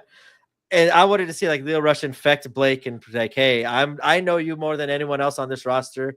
I know how good you can be and what works for you. Let me bring it out of you and like kind of infect Blake's no heart with his black heart and kind of create like a cool little tag team and cool new vision. And how with Blake, I didn't expect the contacts, the writing. They went overboard where I don't think this has anything to do with Leo Rush, unfortunately, but I like the way they're going, the direction that they're going with this character with Blake. I'm excited. I'm getting what I wanted without Leo, it seems like. And this is a totally different thing that we've never seen from Blake. So I want to see what he does as a totally new character, totally new outlook on everything with the fans and stuff. Like, we thinking maybe he could go face, and he ends up staying heel, it seems like. And I think that was kind of shocking and a starting point to talk about as well. Alrighty here. Yeah, I'll be honest with you. I got sidelined here because the wife came upstairs for a minute. So I did say everything I wanted to in that one. Let's be honest, we probably gave that 3 times more time than the match actually gave. So I could talk all day about Blake. That's why, like, where's he at in the chat here? I want to see what kind of words of wisdom we get from this Blake today. I like what's going on. I do like what's going on. I like that he picked a shrill sound because of that reaction right there. We need to find something better. Yep, that's what it was about. So, Reed says, I gave up on face Blake after what Brett was saying. Also, I think that it was mentioned by Blake earlier this week that he doesn't want to play face. He likes where he's at. And why the hell not? If it works for him, take it where you can get it. So yeah, I'm really looking forward to where it's going to go. And this is the cool thing about why, like, Speedball, I think, and a lot of talent should, but other than financially, creatively work AEW, because if you get to work the indies, like, he might be able, Ring of Honor, I mean, he did start doing a little heelish stuff at the last pay-per-view, so they are starting to move him more heelish in Ring of Honor too. But yeah, that's funny. That website change thing blew up so much. It's so funny. I love all that. I think it's cool though. Like, if he could try different characters on the indies, and maybe that will work in his professional in AEW. If AEW is not working out, I think it's cool for them to be able to stay open, and hopefully AEW is giving them the freedom to try other things outside of what they normally do for the AEW Ring of Honor product. Go try new things on the indies. And I don't know, maybe this is something like we get to see in Ring of Honor. Maybe this is something he's trying out, and I think that is cool. Even if he is trying it out, why not use the indies and experiment and go make your money and do your real good work in Ring of Honor, but try new shit on the indies and see what works and what doesn't, and experiment with it. And that website change's been on in my head. Like, now every time I see a picture of like just the GCW, I think that was Hammerstein when Blake came out at Hammerstein, that logo. I'm like, I lose my shit now every time that website change on. I'm just stuck in my damn head. And then he typed it today. Yeah, he typed yeah, that chat was like, he's even still trying to be cryptic, but I'm the vanilla baby and still being a troll at the same time. Hey, you know what? He's got to own it. He catches a lot of shit from the deathmatch community just because they can. Right. So either you own it or you buckle under the pressure, and then it becomes worse. You know, and so he's getting out there in front of it. Fuck yeah, own that shit. What is somebody's opinion gonna really do to you? If anything, a negative opinion just kind of shows you a pointer to where you may need some help somewhere. So go with it where you can. Oh no, what's got you laughing over there? All right, well, Frank's last name was funny. Frank, I'm sorry. You said the first one. This one had me in tears. Oh, this one had me in tears. No, where'd it go? Here we go. Sorry. They're gonna blast the whips and shit. I just see Frank with like one of those, like, instead of a boom box, he's got like the little AirPod, and he's walking down the mall, and it's like playing the whips on, but he's like dancing like how Blake does in this video, like in the entrance, and he's all dancing in the mall. That's what I just envisioned Frank at the American Mall coming up here in New Jersey, just going into the mall like. Sorry, I'm going too crazy. This is gonna be a long dance. Day, come on, B, dance. Dance for us, bro. Oh my gosh, oh no, mall Saturday. Yep. I think I see him walking down into the mall, like just down the escalator, blare that music on the little AirPod pill, Beats pill. And then I'm just kind of mention it for a minute here, because our East Coast correspondent Frank was saying that hopefully a lot of stuff for Hammerstein kicks off at this Dream On show this weekend coming up. And it sounds like it would be the place to do it, right? With all the big names that they have there, and Hammerstein kind of creeping up on us, and eyeballs and tickets, I would be going kind of crazy. And I think NGI was the start of it. I think we are in for a crazy road to Hammerstein. Like, I'm excited. We haven't even got to all that part yet, but yeah, I think this the Saturday show was going to start it all off. I think we're doing well. We're doing well. We're an hour and 10 in, and we're almost finished on the second show. That's pretty responsible of us. That gives me 2 hours on one topic. That's good. Or less. We're doing well so far. Dream On to Hammerstein is almost the same length as the Rumble to Mania. I like it. Didn't know that. Interesting. We need Mick Foley and Kurt Angle presenting the title to Effie. I like that idea. Foley announces he actually is working towards another match. Oh, I like. Sorry, the chat's on fire right now. I like it. The chat's doing good. I love. Well, that's what this is about. Look at this. Wonder if the high pitched sounds inspired by the Quiet Place, the movie A Quiet Place, the sound would cause the evil to retreat. Smart. Just shuts us fans up and retreat and stops chanting. Shut the fuck up. That's good. Good shit. Chat. Awesome. Clown with the clown. Yes. Clown with that was good. The chat had me going there. That was good. Awesome job. Do we have the best chat? Great. That's what I'm saying too. When it comes down to chat, I think we have some of the best like quality wrestling fans. And they keep us in check whenever we're wrong. Yeah, and I'll be honest with you, I'd much rather have those kind of listeners anyway. So yeah. All right, sorry. Back to wrestling now. That was chat took over there. I could read chat here for the next couple minutes. All right, the next matchup is a 4-way GCW tag team title match as the champions Violence is Forever defended against the team of Drew Parker and Rina Yamashita, the Garbage Daddies, and Ueki and Violento Jack. You like how I sideswiped that first name right there? Man. Yeah. Oh, I've been practicing that one. That's Takayuki Ueki. You didn't know Takayuki Ueki? I didn't have confidence in myself. I had confidence in Ueki. I saw Takayuki. I'm like, I'm going to slip and say something else. Oh, well, wait until I talk about old Takayuki Ueki here in NGI 9. You talking about this match, Reed, or my shit on the chat? Sorry. I'll stop reading chat if we're mad at that. You guys were on fire. Like I said, I went there like 10 in a row just going. Hell yeah. All right. So you announced all this one. So we were talking about how out of 11 matches, there's only one tag team. This is it right here. All the tag teams are in. So we took 4 of them and put them all in one. Everybody was getting their spots in. I felt like this was fun, kind of quick for 10 minutes and 8 people. Perch got knocked out, or we would have had new champions in the Garbage Daddies. I do like how that is still being teased off and on. Our winners here were Violence is Forever with Chasing the Dragon on Cole.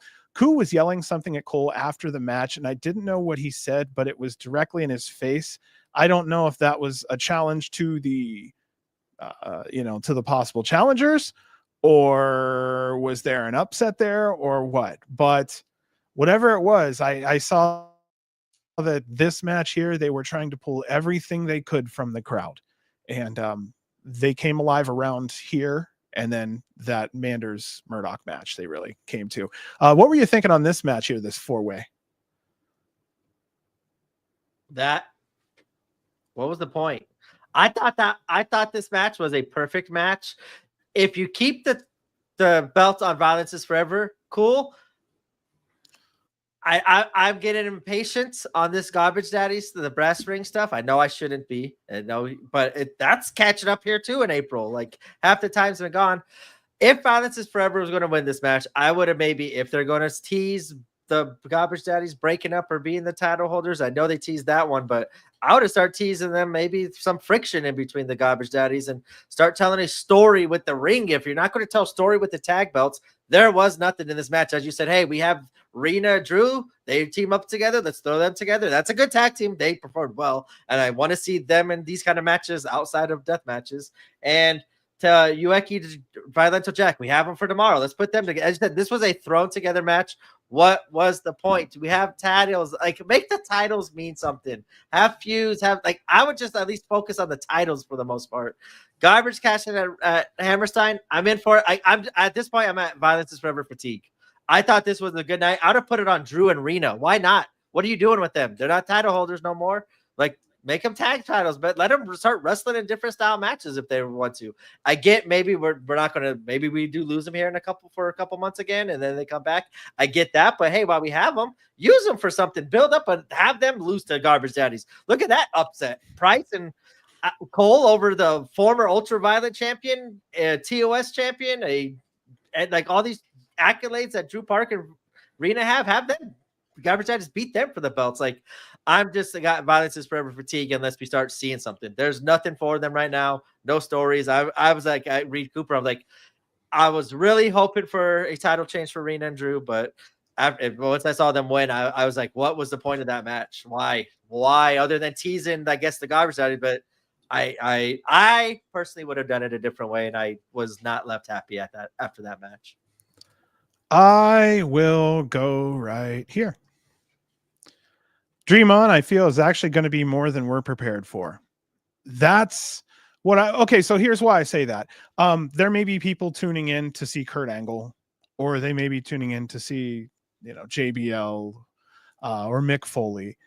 Possibly. Now, I'm only saying that, look at you trying to give me shit. I don't want no bullies to see any of that and take that the wrong way. I get it. Yeah, that's true. He's sensitive about those things. I love him, by the way. So I had to be there. I lost my train of thought. What a fucking asshole. Dream on why it's so big.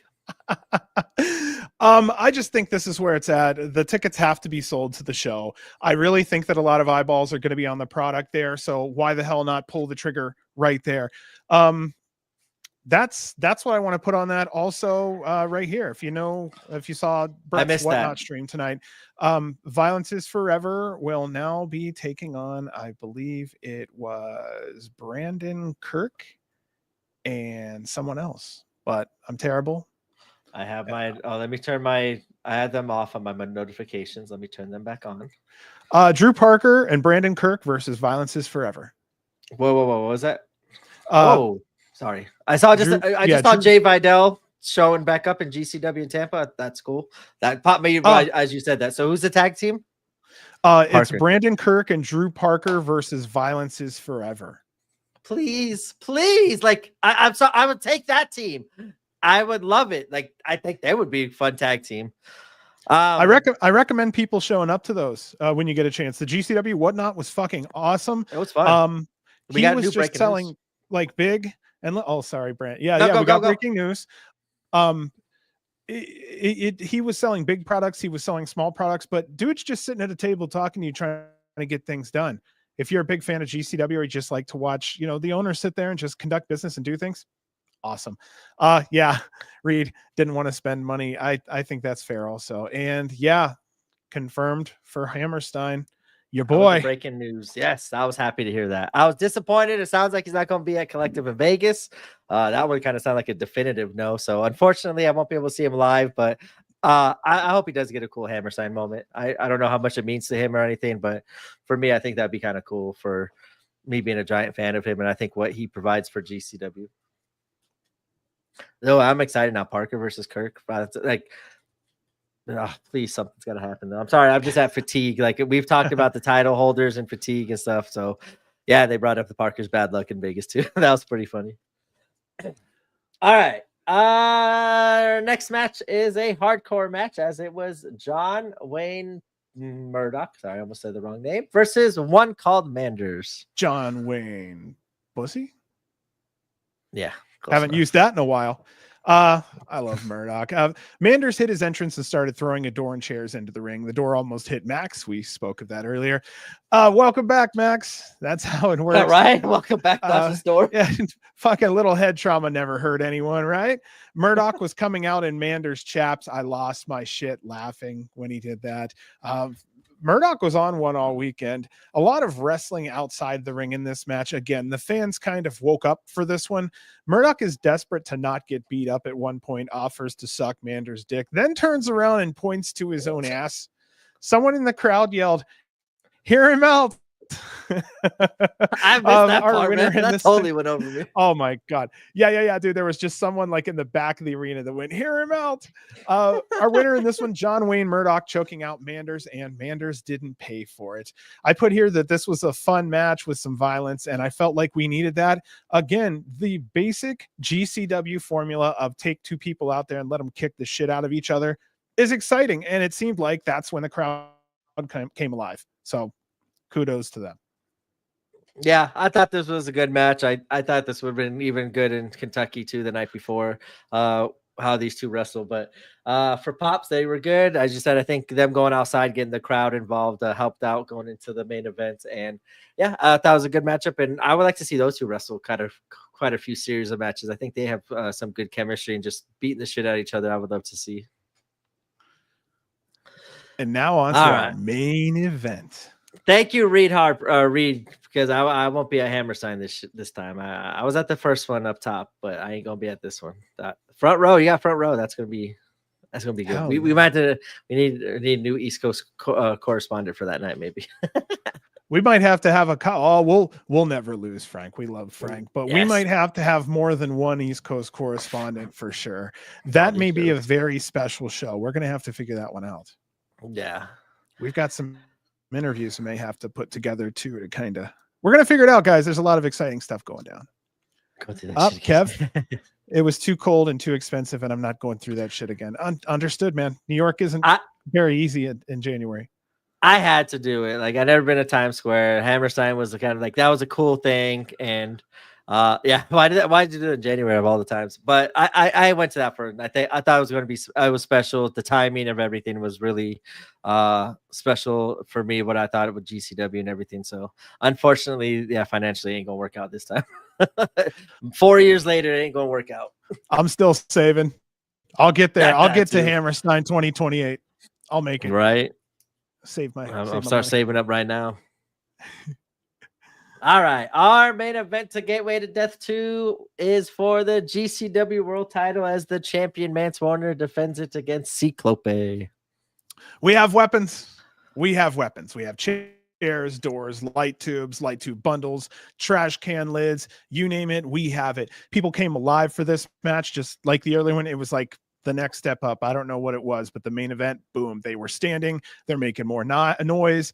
Like I said on the last match, weapons and violence matters to these mostly quiet fans. They, the GCW crowd came alive when GCW was being performed in the ring. Both played the beat each other over the head with a chunk of doors game, one of my favorite CTE games. It was brutal, tubes everywhere. Our winner in this one was Mance Warner. It was a 21-minute match, and I know I kept it extremely short. What were your thoughts on this one? Bravo. Mance's run continues. Awesome main event. Cyclope was amazing. I'm so glad he's getting the time to shine as a singles competitor. I hope this isn't the last we see of him in the title scene. I'm hoping him and Miedo kind of after this I was hoping for a little bit more Miedo to pop up and stuff, but I'm excited. It was a good main event. I was happy Cyclope got his moment. I was hoping to see it in LA, but that Reno and Cyclope match was enough to see live for me as well. But bravo. I think this just furthers my point of Cyclope is main event level and how much he means to GCW. And I was just really happy for him. In this match, that's what I came out that's the Cyclope I've been wanting him to show the world as a singles competitor. All right. So then we go into this last portion of this show. Effie comes out and they sell a one last time challenge for the GCW championship in the American Dream Mall at GCW's Dream On November 23rd. Now, this is a one last time thing. Okay, let's talk about this. I think Effie has interference in this match, and I think this culminates to Effie versus Mance at Hammerstein. Effie wins the championship. What are your thoughts?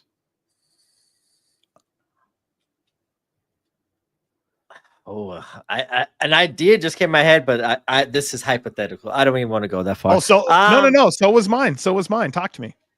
We made time for this. This is cool. We got time, brother. All right. So I would prefer to see Effie win. Allie come out, ruin Effie's moment. Allie and Effie get the moment at Hammerstein. I would have Mance. I don't want to dive too much into it because we're going to talk a lot about more this name later. Mance has something to do with a returning Atticus to kind of call back to the last Hammerstein meeting with those two. And that kind of gives Mance a Hammerstein match and moment while giving Effie and Allie finale could happen without a title on the line either. Vance could do something else for that title. I don't know what else I would do at Hammerstein, and that's a thought I never even thought of what's a world championship going to be up to. There's so much outside perimeter things that are happening. I've been more focused on that, but I don't know. I don't like when they book themselves into this kind of hole of the one last time kind of thing. I unless it's like specific to Mance Warner, then that makes sense. But yeah, if another one is I was gonna say is we could have a surprise Cole moment somewhere in between there. There's a lot of different ways they could go, and that's what I think we're so excited about it, because we get to talk about all the ways they can go and and everything that can happen. I don't know, like that, I don't know. That is, yeah, I don't know. I guess I could see Cole taking the JCW. I know everybody wants Garbage Daddies. Yes. If it wasn't Garbage Daddies, I would be putting the JCW on him. I hope he doesn't. No, I hated that when they did that. When you got the title, and I'm gonna go for the IC title instead. Like you finally have literally the chance. Like you just totally shit on it. Like I don't know. For me, I wouldn't mind seeing Cole be a JCW champion for sure. I just hope he doesn't use the brass ring on it. Great point too. What a great point.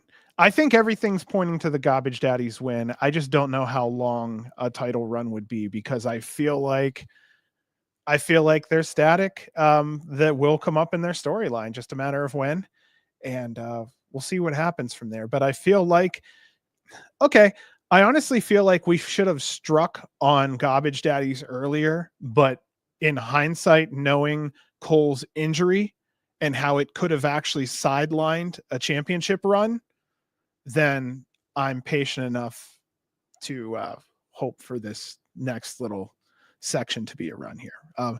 We've got shit going on everywhere, huh? If he doesn't win, Cole wins. Now, not in between at the mall. I cannot see them risking sending these fans home upset. Great point. Also, this is a big show. Lots of new fans because the venue, also because announced Kurt. Yeah, see, I'm right there with Reed. I really do feel that they're going to have to. And honestly, if you want to make people happy, GCW needs to be a party. It needs to be a party. It needs to be fun. Your bad guys, of course, need to be bad, but in the end, you need to have little kids fucking delivering chops on the chest. So I think this is going to be a big show too. Sorry to go, but I'm glad we did go back to it because I forgot to mention. I think it's going to be big because Brett did that news article, and spoke to somebody about the show and what it means and like how cool it is for them to run it, kind of similar to how WCW ran them All of America. I do think they are going to go all out with the show. If he's doing press releases for the show, it's got to be a big show. And I think with Hammerstein, right, the ticket sales and everything, I think, and how much Hammerstein means this to go around, I think he's gonna. We're gonna, with what happened at NGI, I see a lot of cool, fun, exciting stuff happening. And as you said, it starts this weekend, I think, in New Jersey at the mall. Mall Rats was a perfect name too. Oh, dude. Yeah, where was that at? Mall Rats. Okay, guys, that's a great reference right there. MAUL. That's fucking all right. So yeah, that was GCW's Gateway to Death 2 from Pop's Nightclub in Sausage, Illinois. All right, we are on to the third and final show of the weekend. And here we go. NGI 9. Oh, we gotta talk, boys. We gotta talk. We got a lot to talk about. All right, so Brett also said they won't refer to the place as a mall. It's a retail and entertainment venue. That is so WWE right there. You know what I mean? Call it a belt. This is an entertainment. That's right. Okay, and I'll just put here the Sunday show being inconsequential just seems weird. I think that's fair. All right, here, get back to where I was. Okay, I'm all stretched. I'm ready to go. We've got a lot to talk about here with the NGI. All right, NGI is from Level 13 Event Center in Orlando, Florida. A lot of anticipation going into this tournament. Sawyer Wrecks had her last set of performances at the NGI. Also, we spoke of it earlier, just as for a second there. Poor Emil fighting with his microphone issues. I know that guy takes a lot of, he really has a lot of pride in what he does. So when something happens, I know it hurts him just a little. I will say overall, this was a mature and cleanly run deathmatch show with everything having its specific place. You could see that. The light tube count here was wild. I would give my left foot to know what the bill was for those light tubes, because that was a lot, even by GCW standards, when you really look at the total count over those matches. So I don't know. Anything you wanted to mention before we got into these matches here? I shouted out commentary, shouted out production earlier. I do want to shout out the video going into NGI 9, showing the history and all the winners and actions from the past NGIs was perfectly done. I would definitely wanted to give a shout out to that as an opening. And our first matchup of the evening was Drew Parker versus Violento Jack. All right, so this was a Tokyo Towers death match. There were 4 Tokyo Towers in the ring, 1 leaning in each corner.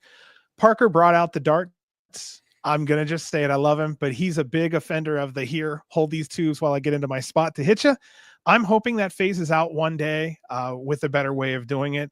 I'm not trying to be a picky prick. I just wanted to mention it because I saw it. And for some reason, it's nails on a chalkboard to me.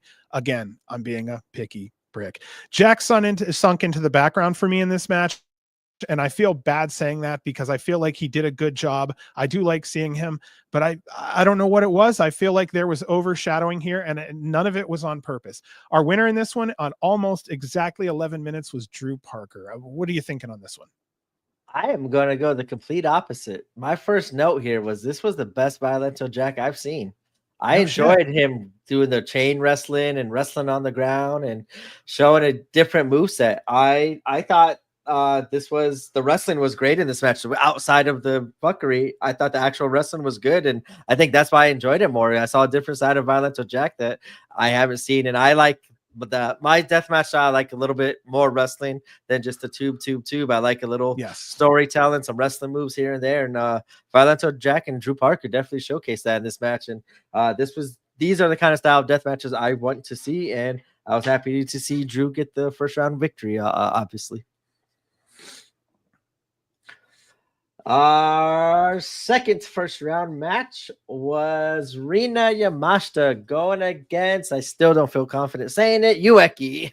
Takayuki Ueki. So Ueki fought barefoot in this match. Mr. J was also used as a weapon and suplexed onto Ueki. Bleeding started when they pounded gussets into each other's heads. Ueki brought a pumpkin to the ring and used it as a weapon. He then forced he forced Rina into bare feet mid-match and then had her walking on a barbed wire door. Our East Coast correspondent, Frank, said, "This feels like a Howl match." Very interesting and very well said. Like always, Rina's hair gets caught in the barbed wire and she had to be cut out. Ueki had a second bag that was full of thumbtacks. Excuse me. He poured them all over the ring. The tacks eventually made their way into Ueki's tights. That was giving Taki Ueki tacky balls. Our winner in this one was Rina Yamashita with a splash. Personally, Ueki was definitely like corny DDT comedy this weekend, and it was definitely on full display. But again, I'll just say it one more time. Taki Yuki tacky balls. Okay. All right. Yes. Jay. Yeah, Mr. J definitely has a history of Rina going back to Homecoming. I loved how they played that back into. I just love Jay's face. Like, oh shit, here we go again. Like, I'm gonna be used as a weapon here. I love it though. I like that spot. I actually did pop big time when I saw that. I thought this was an interesting entrance from Ueki. I loved how this match started as a comedy death match and kind of got more violence in the middle, and then at the end still kept its comedy. I did not expect the match to play it out the way it did just because of the seriousness. I think a lot of people put NGI in those names and how they expect death matches. I get the hate, but I don't hate it. I love just seeing a different style of death matches, and I think that just goes into the whole GCW flavor of when you go to a show, you're going to see all these different styles of matches. And I think I enjoyed so far. We saw a different style and more comedy in this one. And I prefer to see these kind of style matches and they tell stories instead of just standing there bumping each other in the head. So I was excited and saw a different style matchup, and I enjoyed it. I liked Ueki in this one. Reed's piercing my heart here. Right. He said comedy deathmatch is art, and I do not get the hate. But I again, enjoyed yep. it. Tell me. I get the Tell people me who who hate it, hated, though. and I want to. Oh no, I'm gonna lose Reed to the other side. He's gonna block me. Alrighty here. Takoyaki Kaki balls. I just wanted to say it one more time. One last time. All right. Well, I forgot what order I have this in. Okay, yeah, I'm in a different order here. Our first round matchup was Brandon Kirk, who was defending the GCW Ultraviolent Championship in this 4-way match against Dr. Redacted, Tank, and Tommy Vendetta. What a busy ass match we had here. I'll just kind of give some small little takes here. Tommy had great energy, worked his ass off in this match. I really, really hope to see more of him in our deathmatch scene. I see a lot of potential. Redacted was all dressed in white. He seemed to be the heavy fan favorite, and I mean heavy fan favorite. Tank was here with the Reverend beside him. He shares that Tank that night is celebrating 28 years in wrestling. From everyone here, us fans, congratulations, Tank, and thank you so much for 28 years of entertainment. Our UV champ, Brandon Kirk, had some detractors that night. Very different reaction than was expected, but it was a small group of fans that was having a really good time. We actually know who they are, and it kind of picked up like wildfire. One or two of them really don't like him. One or two of them are just drinking and having a great ass time. So that's exactly what they did. Chains, trash cans, water bottles on sticks, gussets, a fork board, baseball bats with explosives, colored plastic building blocks, scaffold, and all of it was caught on split screen. Redacted put himself in a trash can and jumped off the scaffold onto everyone below. I wrote down here in the middle of the match, Vendetta versus Kirk needs to happen on a GCW stage. Our winner here in a little less than 11 minutes was Brandon Kirk with a psycho driver on Vendetta. I just wanted to mention too, amazingly, Brandon came out of the match magically clean. Everyone else was absolutely coated in blood. I like this one a lot. What were your thoughts on this one, man? I liked how you said that ending because that's how the whole match played out. Was like they just knew those three had 10 minutes of only tournament time, and they went out and made the most of it and did the most craziest, wackiest, blood violent shit ever. And I loved it. They were like, we got 10 minutes, we're gonna go balls to walls. And like Brandon Kirk said, go ahead, guys. I got 2 more matches. Like, kill yourselves. Like, I'm cool with it. And like I enjoyed it. It played out good. I disappointed. I think a lot of fans are. Not just Dr. Redacted, but also Tommy Vendetta. I wanted to see a little bit more of him in this tournament, as well as Doctor. But yeah, I enjoyed it. I want to see more of those three. Tank also killed it as well. This one I enjoyed what he did, and that 28 years was pretty crazy hearing and good. It was a crazy 4-way match. I didn't expect it to get that crazy, and it did. Reed, the weird fans were all fly-ins from PA and NJ. Yeah, was it all Mike's fault thinking he was at it? No, it wasn't all Mike's fault, but Mike was a part of it. I love these guys. I'll be honest with you. I'd rather sit here and be talking about that than saying, well, the fans were dead, tired. No, man, they were having a good fucking time, and that's what it's about. I believe it was the last first round match, as it was Sawyer Wrecks going against John Wayne Murdoch. Okay, so Murdoch has been trolling all weekend. He comes out to Gage's music, has a pizza cutter. He's laughing the whole time as the fans are just not loving it.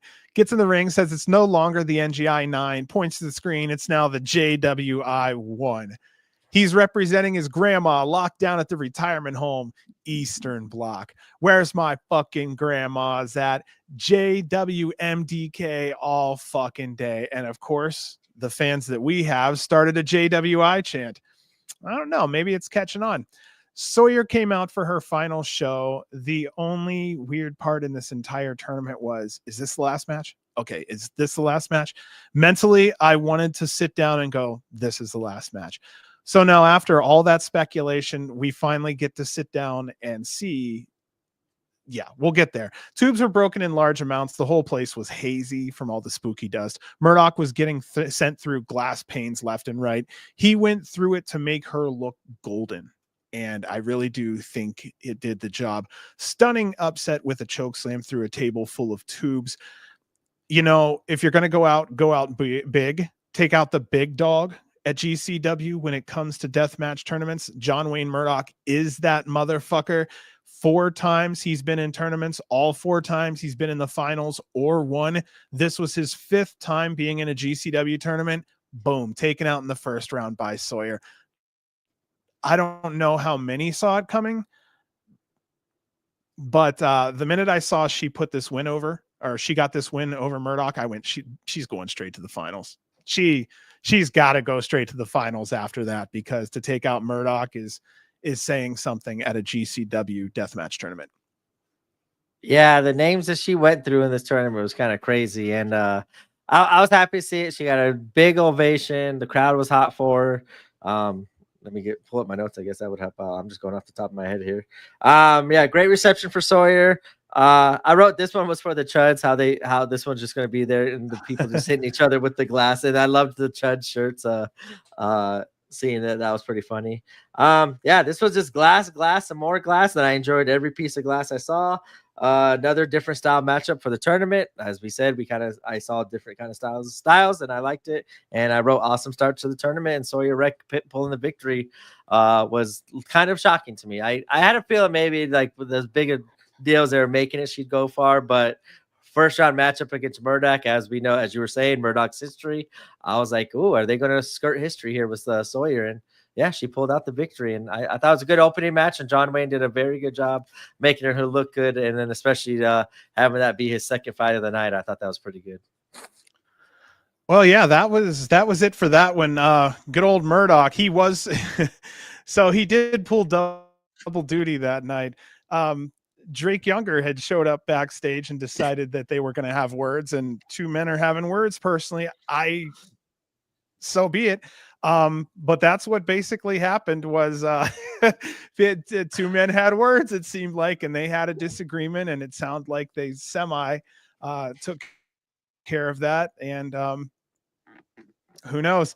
I just review wrestling matches. It's just, let me tell you, there was 2 straight days of pure fucking entertainment on both sides flying in Deathmatch Elite, and I was just, yeah. Anything you wanted to say on it? Or I'm not in that deathmatch at least some. I can't. Nah, I'm good. I'm glad I stay away from it. Like when you told me that story, I was like, wow. Then he still went out and performed. And after I read up everything, yeah. So here's funny. Respect John Wayne Murdoch a lot more because he handled business, and then I went out there and made it about Sawyer, and he did a good job of making Sawyer look good. John Wayne Murdoch, these are one of these moments. He leaves a big winner in my playbook this weekend. What a wild time. What a wild time, dude. Oh my goodness. I always just shrug my shoulders and go, independent wrestling. Hey, you know what? Adults have disagreements. These are full-grown men, and this is a professional thing between full-grown people. None of my business, just like work rate is none of my business, just like pay rate is none of my business. Keep it there. All right, our matchup that was being asked for earlier, our 3-way match, kind of to space out the time in the tournament, was Mr. Danger versus a returning Teriyaki and Jay Lucas. Terry got a haircut. No, I loved that hair. That was his magic. I love seeing him at GCW. Not gonna lie, I think he killed it out there. Jay Lucas, welcome back for his second GCW appearance. Also killed it. Mr. Danger, we love Mr. Danger, especially for sacrificing his body. Killed it. All 3. This match was for the fans who wanted some high flying action. All 3 worked their asses off. They should be very proud of themselves. This was a very busy 9 minutes, and I felt like they really did everything they could to give their all to the fans. Kudos to them. Our winner here at exactly 9 minutes, Mr. fucking Danger. What are you thinking on this one? Happy to see Teriyaki back. First and foremost, same thing. I was shocked to see the hair. It looks good, but like, yeah, if I had to pick, I'd prefer the old style. But I was happy to see him back. I was lately wondering about him. I see him still kind of active, but we haven't seen him in GCW or traveling as much as he was, and he was always a big favorite of mine. So happy to see him back. That kind of was a surprise pop for me. I always love watching his unique offense grow each show. He shows improvement every time we see him. Jay Lucas, yes, please more of him. He killed it, as you said. I wrote the same thing. He was awesome and impressive. Mr. Dangerous, fucking nuts as always. As you said, he won and almost died. He almost put himself through the mat on that Phoenix splash, but he just gives it every time. Like everything he does, like it's like a Jeff Hardy, like, oh shit, what's gonna happen in this moment? But like he just creates, as you said, those viral moments, which was a spot that was missing in GCW, and he was filling it for sure for a while. And yeah, I was happy to see the scramble. Great scramble to shake things up for the fans, and all three talent killed it. And bravo, Jay Lucas. I do want to see more of him. Sorry, I was reading the when MLJ talked about checking out Mr. Danger. Yeah. All right, our first semi. Yeah, there we go. Check out him. Don't check in anyone. Fuck the guy bleeding back there. Our first semifinal matchup was Brandon Kirk defending the Ultraviolent Championship against Rina Yamashita. And here we are with a rematch of the GCW UV Championship from Fight Club Night 1. A nasty double log cabin of glass was crushed under Rina's weight. A Russian leg sweep put both competitors onto a ladder covered in light tubes. A very, very, very violent match that we had here. Glass everywhere. Kirk hits a psycho driver through a table in the corner for 3. I felt like this was an awesome finish. I will say, though, it was only 9.5 minutes long. Given that this was the rematch for such an important title run, then I would have to say I wish I had 9 minutes. I wish I had maybe double that time. I'm the same way. I loved how we got the story and the callback of the previous one, but I wanted to see a little bit more of it. I think we got all the action in just a shorter amount of time. I just loved how they it was a cool, easy thing to do in the semifinals. Make a callback, give us a rematch of a cool moment that happened earlier a couple months ago, and I think this one lived up to the hype. And yeah, I think you wrote I wrote the avalanche pile driver. That was brutal through the table. That was pretty rough on Rina, but awesome match, and bravo to both of them. Yeah, yep. You're getting caught up in chat, huh? There's some good stuff in there tonight. Yes. Our next semifinal matchup was Sawyer Wrecks versus Drew Parker.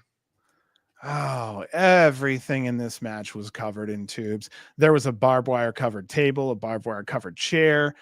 Sawyer had a Hulk out moment when she got hit repeatedly with light tubes across the head. Drew was beating on her maliciously, but she kept coming back. Again, less than 6 minutes here. Our winner was Sawyer Wrecks. She was choke slamming Drew into a box of light tubes for the win. What were your thoughts on this semifinal?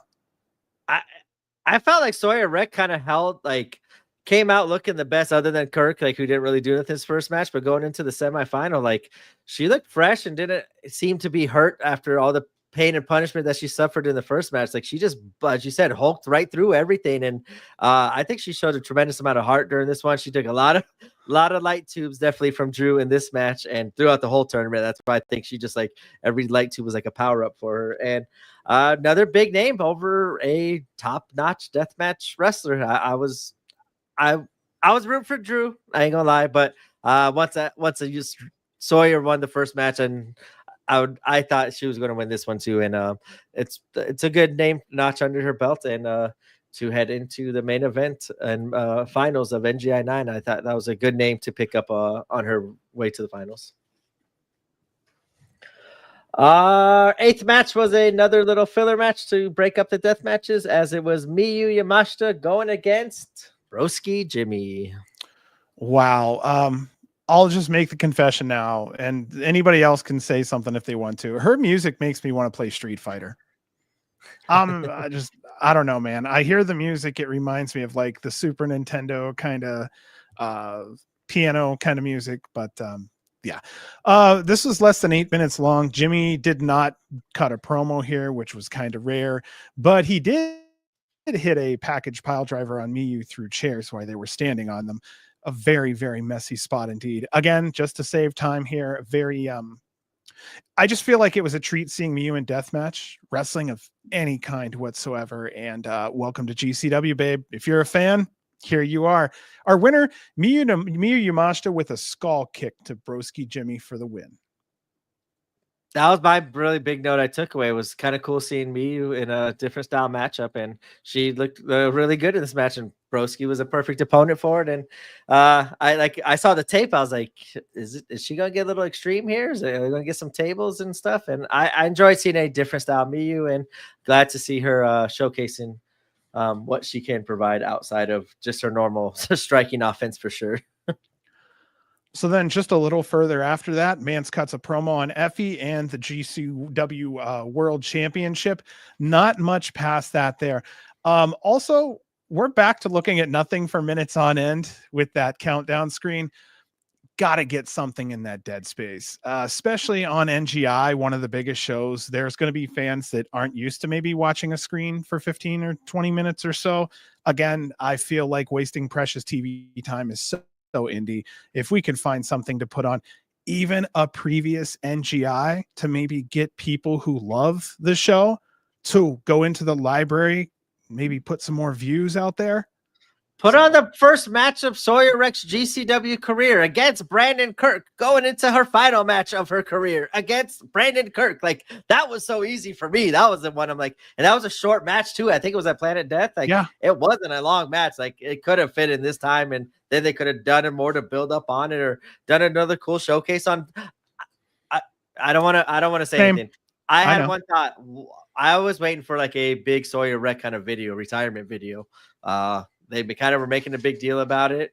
This is kind of an announced retirement that we finally like could have celebrated, and obviously we wanted to celebrate. I thought maybe like a little quick little highlight celebration video would have been cool, because I saw a couple online that were really cool as well. And that was one thing I just kind of that was my thoughts. Why not show the Kirk video and then a tribute video? Boom, right into the main event. You got the fans in their all emotions and everything, and go into emotional main events, and then especially what happened afterwards, man, that could have just stabbed everyone in the heart. And yeah, we'll get there. A free match. We would have seen the story from the beginning to end, and so would all the people that are new new viewers who have never seen the story of Sawyer Wreck and Brandon Kirk.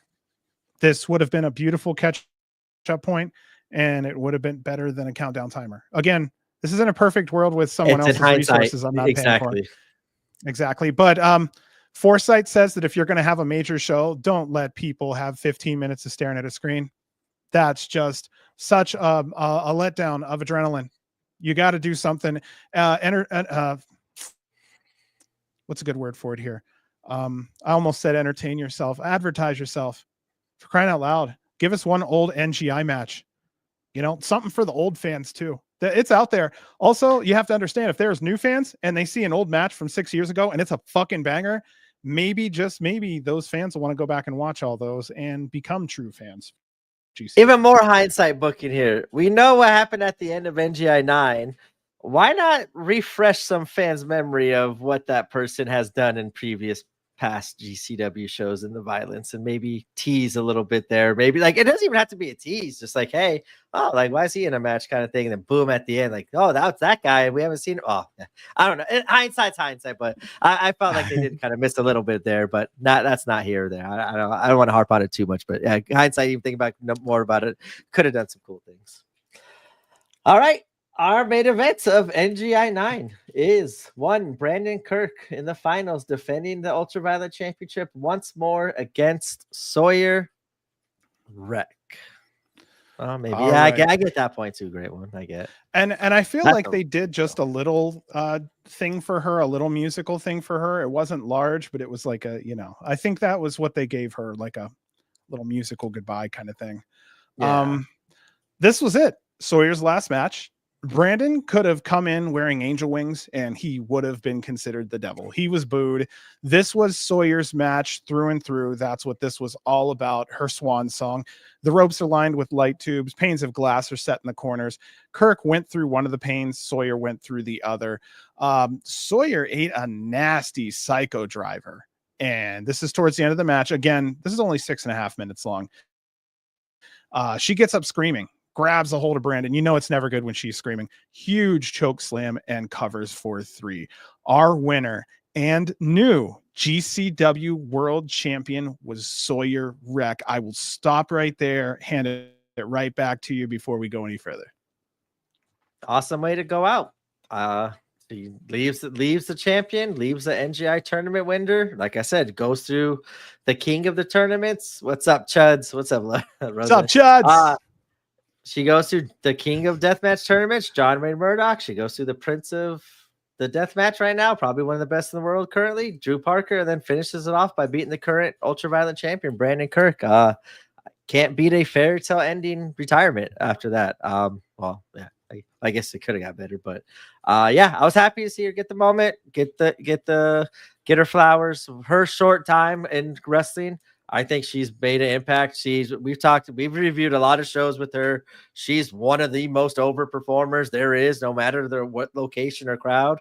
The fans all take a liking to her attitude, her entrance, her style of just the hard rock that she does. Like she's like a spectacle to see, and like she's one of the most talked about wrestlers when I'm at fans, like in LA, like one of the last LA shows, like everyone talked about who's that, like, and she was the big talking point. So I'm glad to see her get her flowers, have her moment. And even though it wasn't a long career, she did a lot of impactful stuff, a lot of cool moments, and great for her to go out on top. I was happy to see her get out on top, and then I was very happy to see NGI ending on a happy note.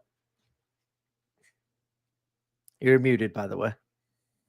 You got so hot news coming out here. You got to stay muted. All right. Yeah, Larry, just nice to see you in here real quick. Rosé's just coming in. I'm over here now, Chuds. Missed you too, brother. All right, here. Okay, so I'll go ahead right into what Reed said right here. Her promo after was cute. I'll start with that right now.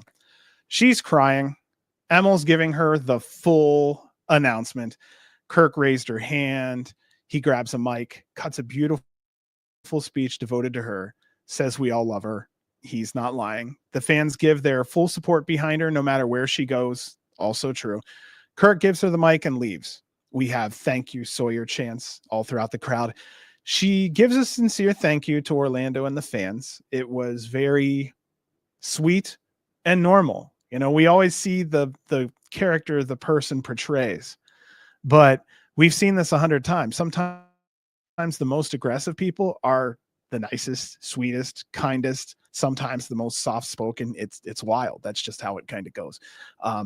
She gives a sincere thank you to the Orlando and the fans. She announces the belt will be vacant and will be won in a ladder match at the People versus GCW in New York at the Hammerstein. I really, really like that idea. So I will stop right here for a second and kind of let you. Let's talk. Let's do some talking. What you got going on? I was opposite. I was so dumbfounded by that announcement. Why are we doing ultra violence at Hammerstein when we know for damn well it ain't gonna do it? And then, like, okay, you have a ladder match. That seemed to be a cool way to have some ultra violence, I guess, to incorporate it. So at that time, I was not happy with that announcement. I didn't understand it. I didn't get it. It seems like a reach. It just seemed like something to do. I was not down with that idea at first. At that time, I wasn't down. Like, it just seems like a forced way to have ultra violence on a GCW show at Hammerstein, but you're putting it in a ladder match where we know that you can't get ultra violent. So I'd actually just prefer to keep ultra violent out of it, was my thinking at this very second. All that changes here in about 10 seconds. I really found it interesting that a retirement was what shaped the whole tournament, but that's, you know, that's the way we did it here. They had that brass ring match where AJ ate shit. That was That was enjoyable. Reed says, well, B, I've explained this in the past. The commission doesn't really care. Hold up. Yeah, hold up. But these last two messages in chat, I need to be educated here. All right, Reed started out. He said, explain in the past. The commission doesn't care. Also, Rose says, because the New York State Athletic Commission has changed its rules as of November. Okay, let's start talking, chat. Let's start talking. Let's hear about this. Whoa. Hold on. This is going to totally change my Hammerstein outlook here. Yeah, and take your time. Take your time with typing too, because we do have time. Yeah, Reed's agreeing with Rose right now that that too. So yeah, type away for a minute, guys. That's actually a good one. I'll kind of that's why I'm like, this is news to me. Like last I heard what Brett mentioned on the Patreon podcast was kind of like New York will have somebody there, and like they just got to let them know beforehand, like, and they will be able to get away with some stuff, but obviously not glass, not crazy blood or any of that stuff. But like they will be able to do some stuff. You just got to get the approval. It looks like you earn the trust as the show goes on. So maybe at the end, hey, we've been good these last 3 hours. Can we really showcase us? Not like glass and stuff, but can we get a little bit more extreme? And this was already probably passed aside. So what is this? Aside from secret, no ring shows. So one, they never really cared, considered what person they sent. Oh, from the state. New Fear City doesn't count. I'm about to say, I remember specifically that Lost in New York show, like, and they were doing that ladder match, the first brass ring when Jimmy and G-Ray rate shit the first time, and like they did that pop-up show on IWTV, and like they were like, oh, your commission, talking to Brett, almost kicked us out and stopped the show right then, and that wasn't even no blood. Yeah. That was just a crazy bump from the top rope. Great point right here. We shall see how hardcore it gets at the GCW Brooklyn show. Tremont's supposed to be in Brooklyn, Rose says. Kev says those no ring shows are technically performance art. Frank says 5150. I love our chat.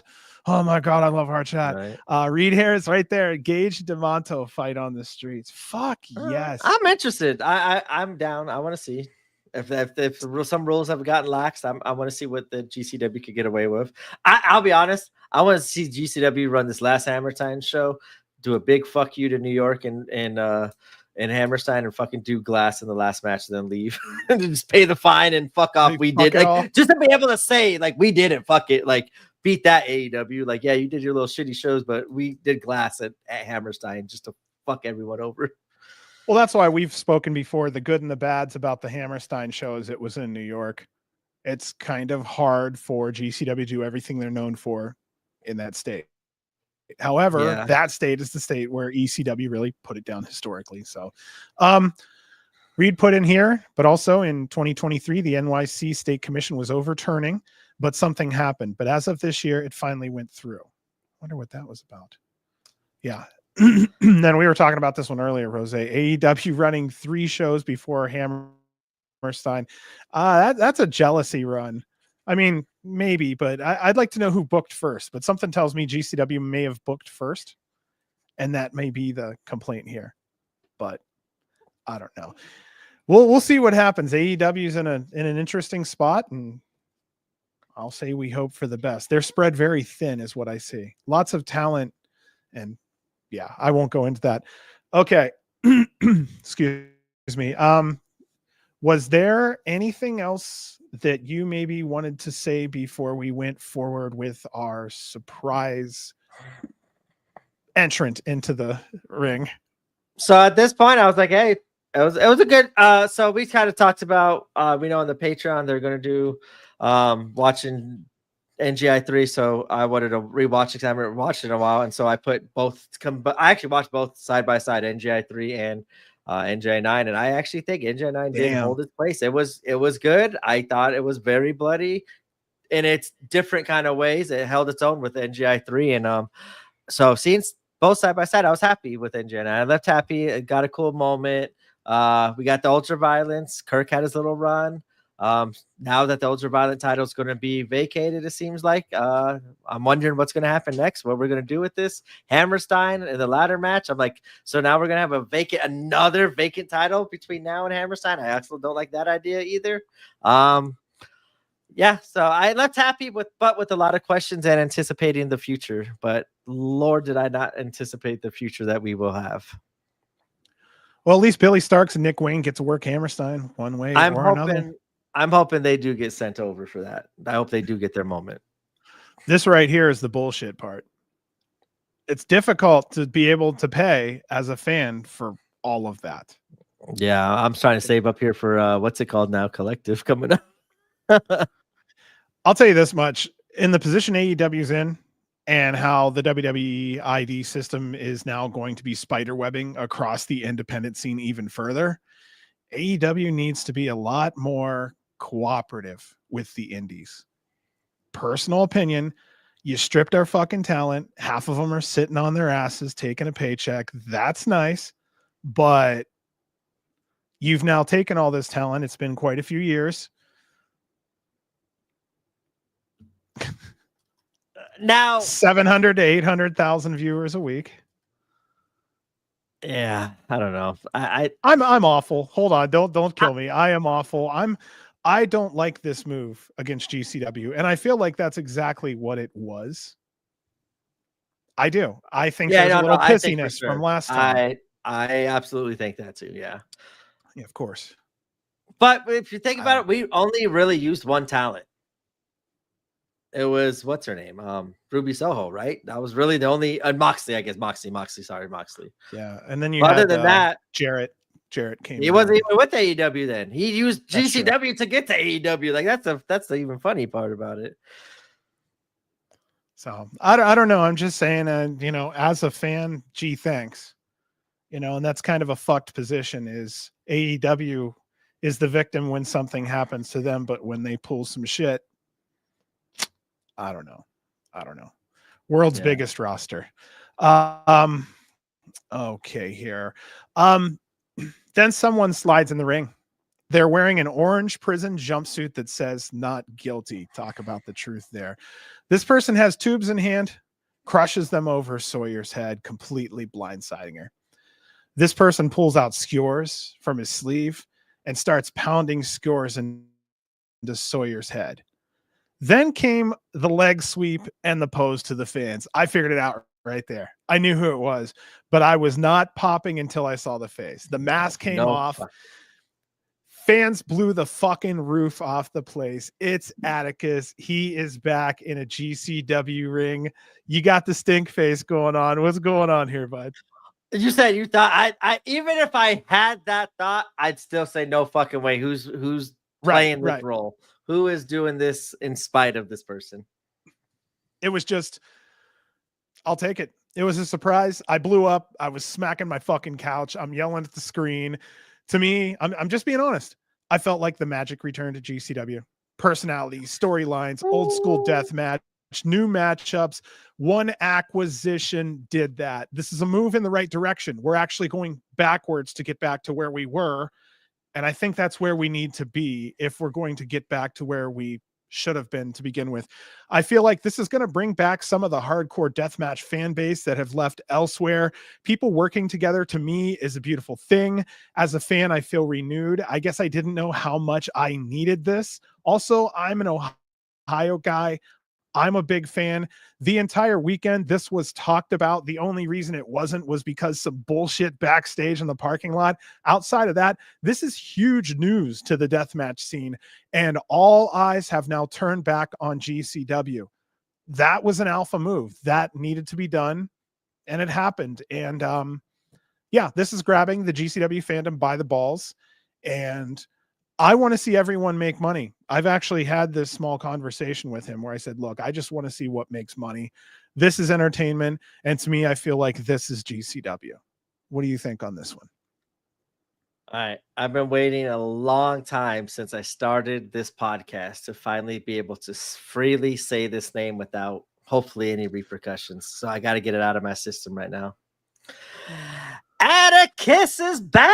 I'm excited. I love Atticus. I did not like his recent matches and that I've seen in other companies. I feel like the quality of work went down a little bit. I think that has a lot of stuff to do with opponents and whatever reason. I am fucking stoked to have Atticus is back. If he is back to 666 Atticus, if I get TOS 666 Atticus, I am fully all in with this. I want Atticus. He is a amazing, I think, storyteller, or what he can do. I just think now with some of the names he's doing it with and everything, I think that's what's hurting it. But now back with GCW, back in the king of the deathmatch world, with, as we saw NGI, very great performance and all these new talents and old talents we've seen. And now with Atticus back and all the new names he can work with that he hasn't been able to work with in GCW, I'm excited to work with him, but I hope the in-ring quality goes back to what I saw before. That is my only trepidation in this. I am like you. I kind of saw this a little bit on Twitter the night after it happened. I watched it super late and I didn't even finish the show. And I saw it on Twitter on accident. I didn't believe it even then. I thought maybe they just put two companies, two shows together. Someone messed up. I woke up the next morning. Wife came into town, so she hates Atticus. We hate Atticus. They hate Atticus as a family because of the whole Jordan Oliver incident. Blah blah blah. So I tell her give her 3 guesses who's back. She ain't gonna guess it. I tell her it's Atticus. Literally, first thing is she throws the phone and loses her mind too. Like, we have dueling Atticus fandom in this house. I'm super excited. I just want to be able to say his name, freely talk about it. I think he has a lot of cool stuff. And someone took my thing right here, Atticus versus Mance, when we were kind of talking about earlier. That was one match I was kind of hoping it would kind of go to. Atticus Gage, that would be interesting as well. But Atticus, I'm excited he's back. I want to see the storytelling. So I went back and saw someone posted a video. He was talking about his match with Homicide in another company. He posted this cool video, not knowing how much of a tease it was of him returning to this moment in GCW. So I'm excited for what he could do outside of like the in-ring stuff, or what he's going to provide storytelling with social media and everything. And I just hope we get a really good in-ring and motivate. I hope we get a motivated Atticus here. I think Hammerstein, everyone's saying he's in the ladder match. I think this is his moment that he kind of never got at Hammerstein, and him saying not guilty, I kind of enjoyed, because he wasn't technically in a match there. There goes the Atticus. There goes my wife. See, so yeah, I'm excited. I'm very. I've been waiting to talk about this. I have so much to even just go over, talk about. I know, but I haven't popped like this in a while. And as you said, I think this. What you tell me one name that was not coming to GCW? Like, I would say Atticus. If he's able to come back, and maybe some other names, and as someone said, we want to find out who talked to who. Like, there's a lot of even all that stuff to talk about, but I'm interested in see if we could get Atticus back. The door is open for other people. Like, I thought he was the only one that was the absolute no, and the other name, yeah, Ricky Shane Page. I don't know what that. I never heard him in really kind of bad mouth Brett. So I know he has his own little things. And I'll be right now, I don't even want to see him. I want Atticus by himself. As someone said earlier, leave 4-4 out of it. I want Atticus. I want him. This is his time to showcase what we've missed out on those 2 years and why he got fucked over. Now his time. You don't get this opportunity to prove everybody wrong that talk shit about you when you left. Now's your opportunity to prove everybody fucking wrong and step up. And I'm really, really, really hoping he does it. Yeah, Brett teased AJ tonight. I know for quite a few times he teased AJ.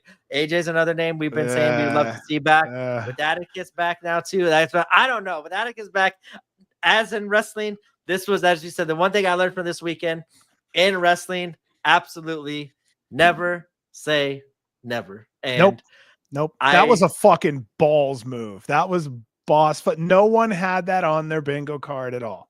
No fucking one had that on. No one. I'm excited, as you said. I'm going back now. The fandom in me is so excited now. We've always talked about the deathmatch scene, and in our opinion, the last couple of weeks, not weeks, but months, we've talked about it needing a resurgence. We're getting Parker back, Rena, Kirk, new names, and recurring names that we haven't seen in a while. Tommy Vendettas, MM3s, like there's all these Dr. Redacteds. And now you bring in the person that was probably the hottest act in the company at the time he left, and you throw that into that mix now. That deathmatch scene in GCW has overtaken a lot of stuff, and I hope it is holds a predominant place in the company as it used to, as it should, and now what it definitely can be for GCW. Okay, so I'll go back to this just for a second for a different reason. Leave 4-4 out. Frank, I'm with you on this one because I'm so sick of broken up fucking matches. I just want to see a match come to an end. If you have any kind of a stable whatsoever, that means it's just going to be bullshit and fuckery. And honestly, I'd like to see Atticus stand on his own, at least for a while. I like the idea of Otis. I like the Bev. I do like Ricky Shane Page, but I will tell you, I don't think the locker room would be keen on him. Also, he had to be talked into coming to GCW from the beginning. So I don't know. But again, I'm all for what's business. I would actually like to see RSP there in some small capacity. I don't know how large. I know that comes with its own personal stuff, just like every other wrestler will. Yeah, I think Atticus for a small amount of time on his own, I think is the strongest Atticus, honestly, because outside of that, it's just people bailing him out. And honestly, we just had, I don't know how many months of Cardona doing that and how many months of fucking Mance doing that. So I have to just look at it that way. We're just so sick of this shit. Just give me some good, clean wins or good, clean losses.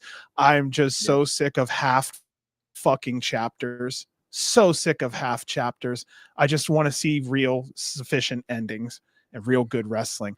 So yeah, I just wanted to put that out there. Yeah, this was interesting. AJ is one where I have a feeling from what I've heard from Brett on Patreon and things like that, that I think AJ would have to publicly just go, hey, here's what's going on. I'm so sorry. Or they have to have a conversation. But again, that's grown men shit. Tonight. He said tonight someone buys 20 tickets to Hammerstein. He's booking AJ if you could show proof. Like he mentioned a couple different ways tonight to kind of having fun. That motherfucker's having fun. He was having a lot of fun on that one. Yeah. Whatnot. But if you can joke like that, then you can be serious like that too. So, well, hold on though. That motherfucker. Okay, once you start to know him a little bit, you know he'll troll. He'll troll for fun too. Like Brett likes to do that shit. So. You never know. We'll see. For me, Atticus, I want to see this. Silver Teeth Satan solo. I want to see him by himself. I want him to show like this is your opportunity. This is you left wanting to prove a point. You had your opportunity.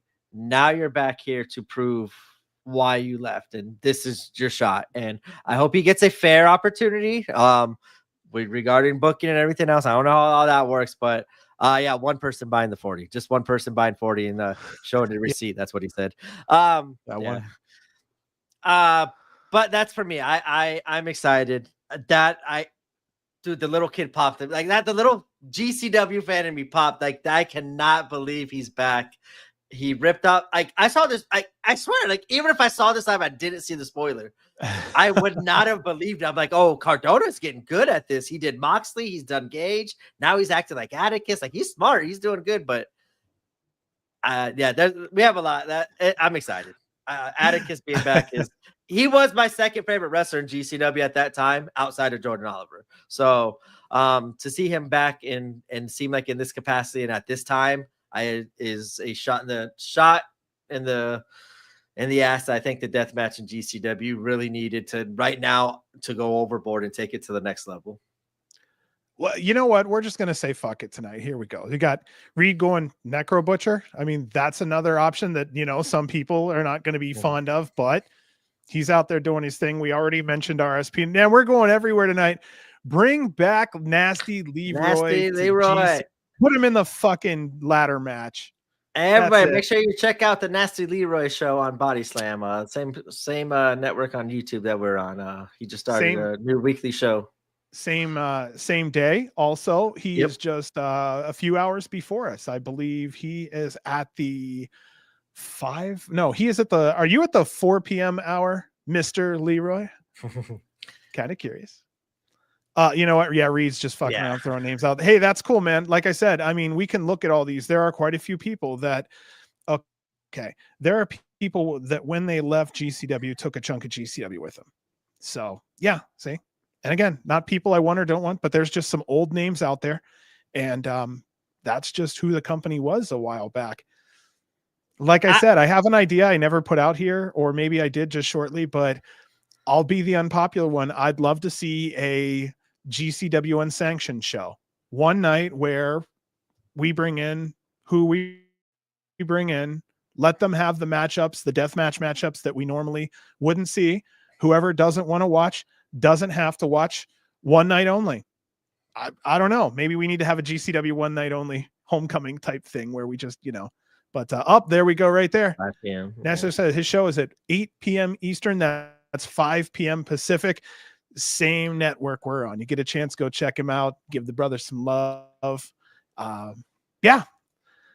See, let me get back. Even like the little thing. Sorry, I'm bringing it back to that because I even the little thing of not guilty just was so cool of a story moment for me because like he never really technically had a match. The whole Hammerstein thing was his last show, if I'm not mistaken. Maybe he did one more show after that, and then he stopped. But like that was kind of like the big culminating point of his career, and for him to just have that not guilty is saying the storyline like. I wasn't part of that show. You didn't book me properly. I'm not part of this whole guilty thing with Cardona. And like, I want to see Cardona interact with some of this shit. That's what I want to see. No, get that one out of here. Yeah, get that one out of here. There it is. The nasty reality show. So, okay. Fuck it. We're going to have that talk tonight. Like we're going to have that talk tonight. I'm actually open if that was the case, because honestly, that's what's best for business. We would be umbrellaing. Fuck it. I don't know. What would that, how much of the percentage of overall deathmatch fans would that be? 80, 90% of them probably could be done under one roof. And let's just say, hey, we don't get along. Could you get along for maybe 2 shows on one weekend? Because I know the talent will. A Forbidden Door kind of show, like show versus show, like people are tuning into that shit. Come on now, that's money like on the table, especially in the deathmatch scene. I love invasions. Here's a good one, Reed. I got a good one for you. What if both men sit down and talk it out? Act maybe like fucking men. What's going to make us the fucking most money here? 2 shows. One goes to NHB. One goes to GCW. I think that's the real question here. Who streams it? That might be the most important question of it all. Yeah. Well, I mean, that means we could have quite a few performers that have not had the chance to come over and do it. It's going to take a bigger person. It's going to take a lot of effort, but this is what the fans want. The fans want to see cooperation, and it's not easy. It is not easy. These are competitive businessmen trying to do their best to make, their business work. But I want to put it out there tomorrow on a poll just because, but I'm always afraid to do this shit because us, we don't make waves. We like to just be, just be in community. We don't, you know what I mean? We don't go out for gotchas and shit, but for sure. I don't know. I know DeMonta would probably send me a message tomorrow if I go, hey, just wondering. Yeah. So, yeah. I mean, let's put it like this. If Atticus is back, anything's open at this point. Obviously, Brett's going to do what's best. Yeah. He's at least open now than what he was before. I think that's when, as you said earlier, that just opens up the door for so much else and so much other potential and other stuff and everything. Like, I don't know what to expect now. Like, literally, like I left NGI, like, oh my goodness, like. Now, like Hammerstein, throw Atticus in a ladder match. Let's at least now it's going to mean something. Like you're using the Ultraviolet Championship in a bullshit Ultraviolet way in a ladder match, unless they could get violent somehow and make it crazy. Which why not at this point? But I would at least you're using that for a moment to get Atticus his moment that he never got, or to do something cool for the belt, like Atticus went in it or something. I don't know, but. It's going to be a lot of speculating and talking about, and I'm going to be doing. I can't wait to fantasy book all this. Isn't that beautiful? Isn't it beautiful? I forget who it was that got a hold of me. I said my podcasting career just got easier for the next 6 months just because this happened right here. And again, I maybe didn't know how down I was until I saw Atticus, and I went and I brightened up, and I went, oh shit.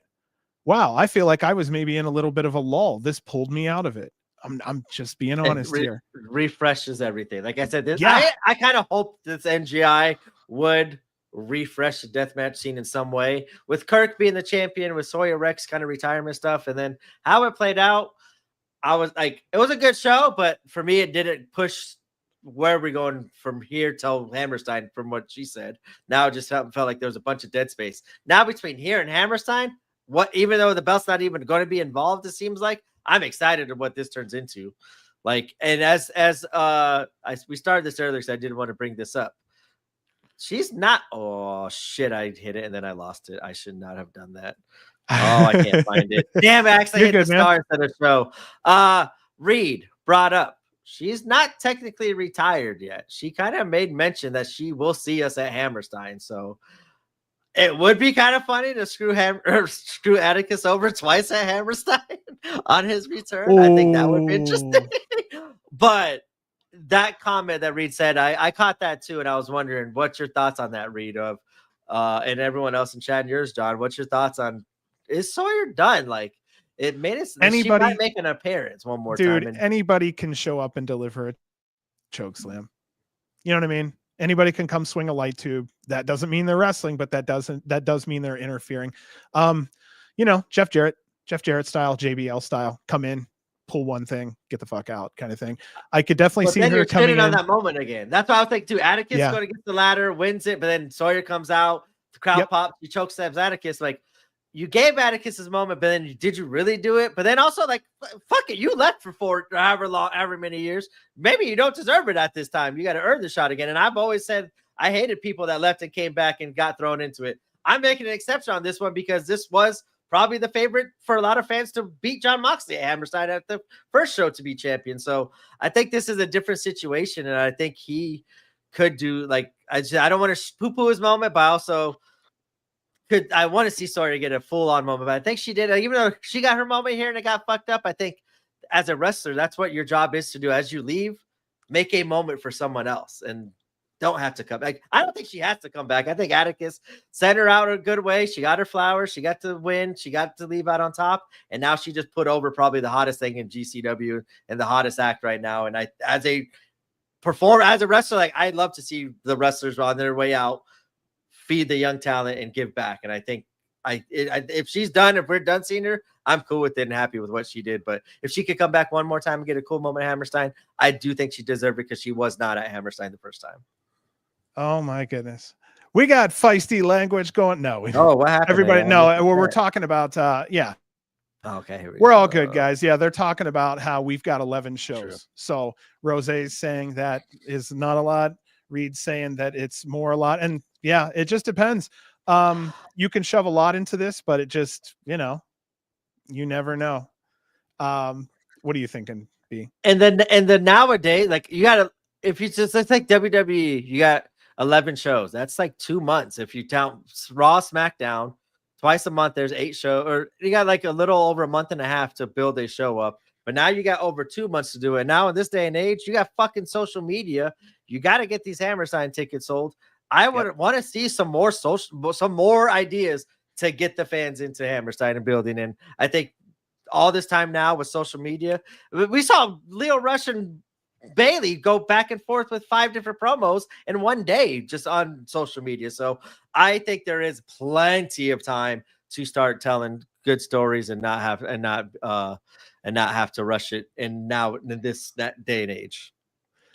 Oh my goodness. Yeah, I think the Atticus thing opens the door to a lot of people. I know that someone mentioned earlier about Cologne. I feel like definitely that was a little bit I don't think they get along very well in that scenario. So, who knows what's going on there.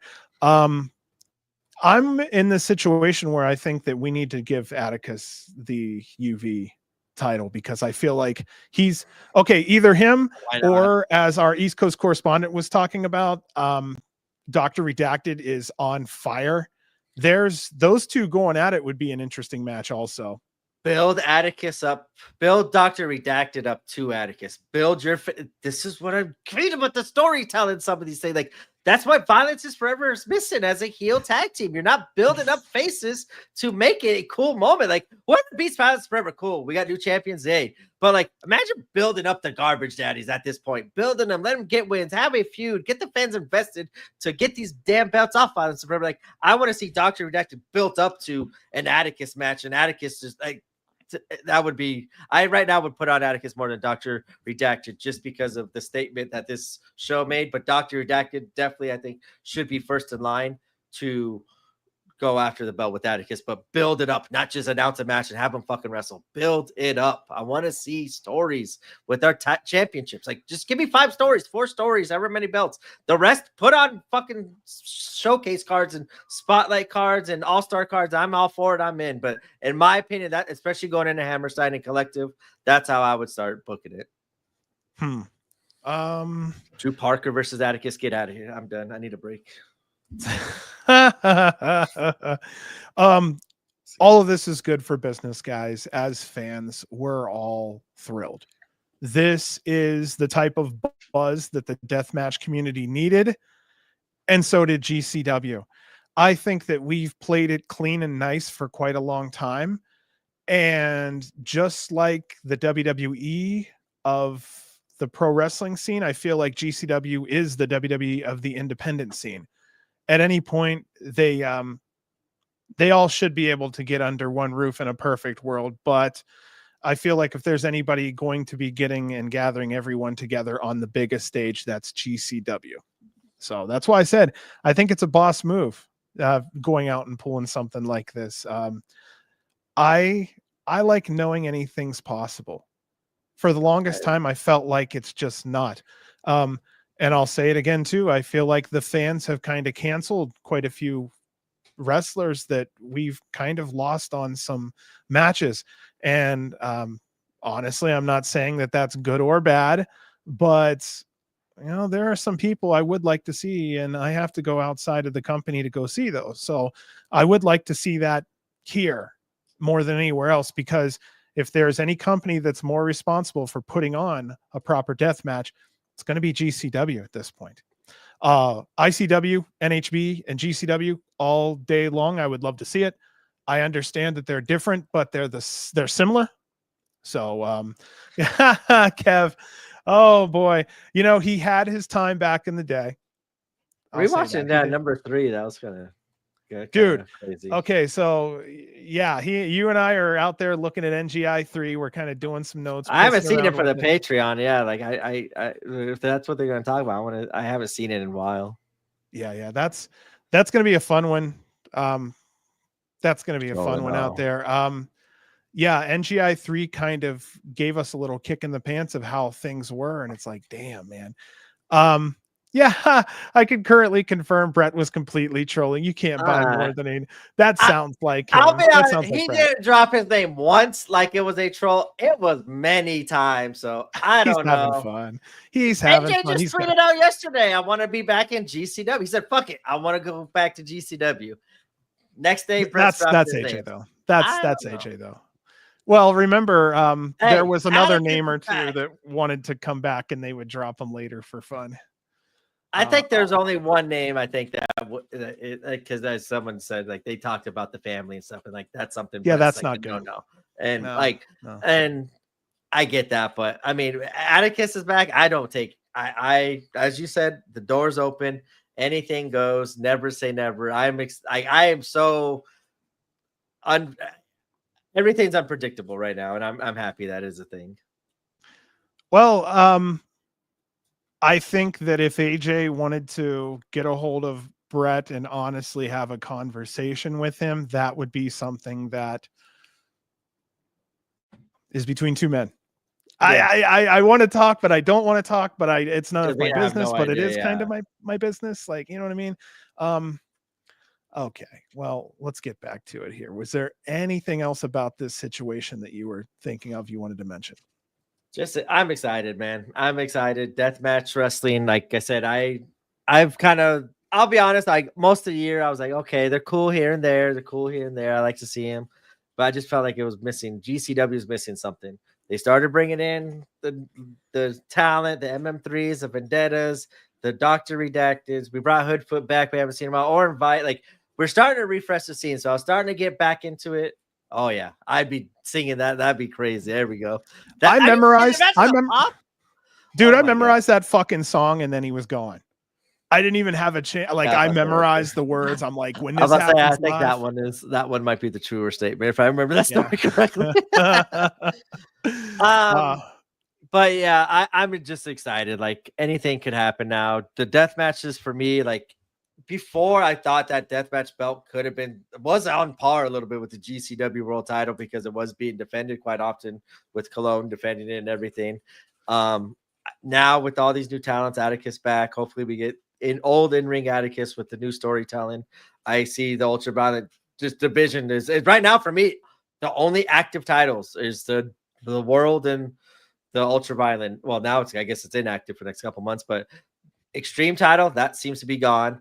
JCW title, I'm sorry, Masha. I'm just sorry, like, not on Masha. I want to see better from that. The tag titles, I'm done with it. I need fatigue. Give me a story. Give me a reason to care. If you're even going to keep it on Violence Forever, give me a reason to care that they might even lose it. I just have fatigue. And right now, that was the spark for the Ultraviolence division to set it up top on par with the world title. And hit with Vance Warner being Ultraviolent and everything too. Man, yeah. Vance Atticus. Yeah, there's a lot of stuff, man. If I could, like, wrap this situation up, I would just say we needed this. I didn't even know it. We needed this. We needed this. I didn't know it. We needed it. We needed this fresh air. And honestly, again, here's what's going on. Go ahead, go. Oh, okay. I was just saying that I know that wrestling fans are all about nostalgia. And it seems like fucking Rose. I feel like one or two or three familiar faces might actually bring back the magic. The buzz in the air for the GCW fans over just one acquisition coming back has been so large. This is part of the key. And I have to say it is what it is. Atticus is one part of the key. And we're seeing the results on the fans' Twitter feeds and everything everywhere. I don't hear complaints. If I did, there's few and in between, and there should be just a couple. So, but I mean, yeah, I've heard nothing but good things, and our whole chat has just been like, all right. So, and that's kind of what I was surprised too. I wanted to see the reception. I wonder if there would be some negative feedback and blowback. For the most part, I've seen mostly positive and excitement of what could happen. Predictions for this weekend. It. That's just fuck it. That's, let's have some fun and do some fucking business. We're all adults. Fuck it. Seriously. I'm an Atticus fan. It's actually been kind of hard. Like, and what I have said on this, I'll be flat out. Like, what in-ring performances as of late, I have not been impressed with. And I think that has a lot to do with the talent he's facing, motivation, a lot of different factors. You got the opportunity to come back to a place you left to make the statement. We got to see the best Atticus now, man.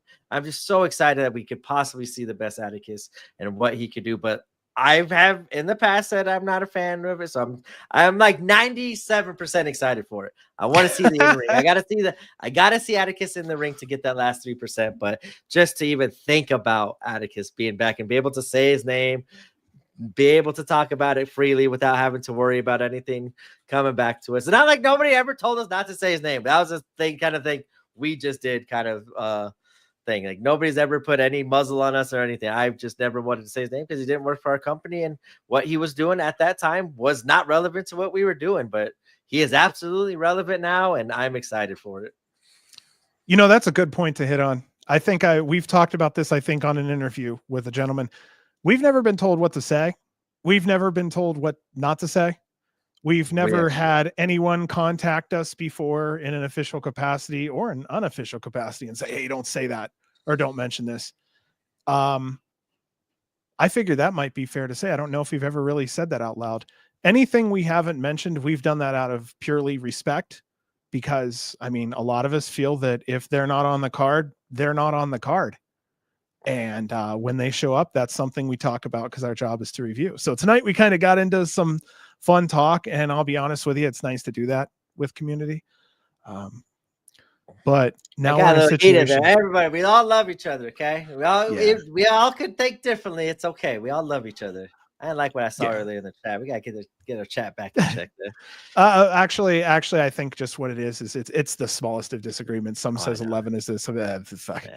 All that matters is everybody will be back next week, and yeah, it is what it is. And hopefully with a lot more stuff to talk about. Dream On, some Reed asked for a prediction for Dream On. I'll be honest with you, I'm looking at the card now. Like, this is the first time I really looked at the card in the last couple of days because I've just had Atticus on my brain. I've just been wanting to talk about it, how excited I am. And so yeah, we could do some predictions if you want to. We have a little time right now, so we'll just do that real quick. Not much. Yeah. What are your predictions for this first match? Los Desperados versus the Garbage Daddies. Show stealer. Do you want to set the tone at the mall? Throw that match on first. Let Alec Price fly off some shit into the ring. Like, I know they're not going to be able to do any of that stuff, but this is a visual of him flying around that mall or entertainment venue is going to be pretty cool to see. I think that match has definitely match of the night written all over it.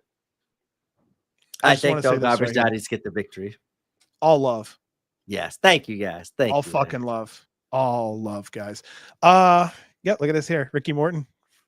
Yeah. Rick is a show stealer. Hey, it's very possible. I saw him running fucking laps at a gym on a video. Like, dude is doing more than I can do. I'll pull a fucking hammy in the first 20 feet. Okay, our next one here. This is a wild one. Cardona versus Manders.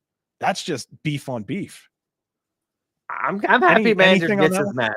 I'm happy Manders gets a spotlight match. Cardona, he's going to do some outrageous shit. I'm waiting for some ridiculous gear, ridiculous entrance. I could see him coming out to like with a white like Lex Luger outfit. The like Luger came out. That's what I could see Cardona coming out with and cutting a promo, and then like Hulk Hogan ripping it open or some bullshit like that.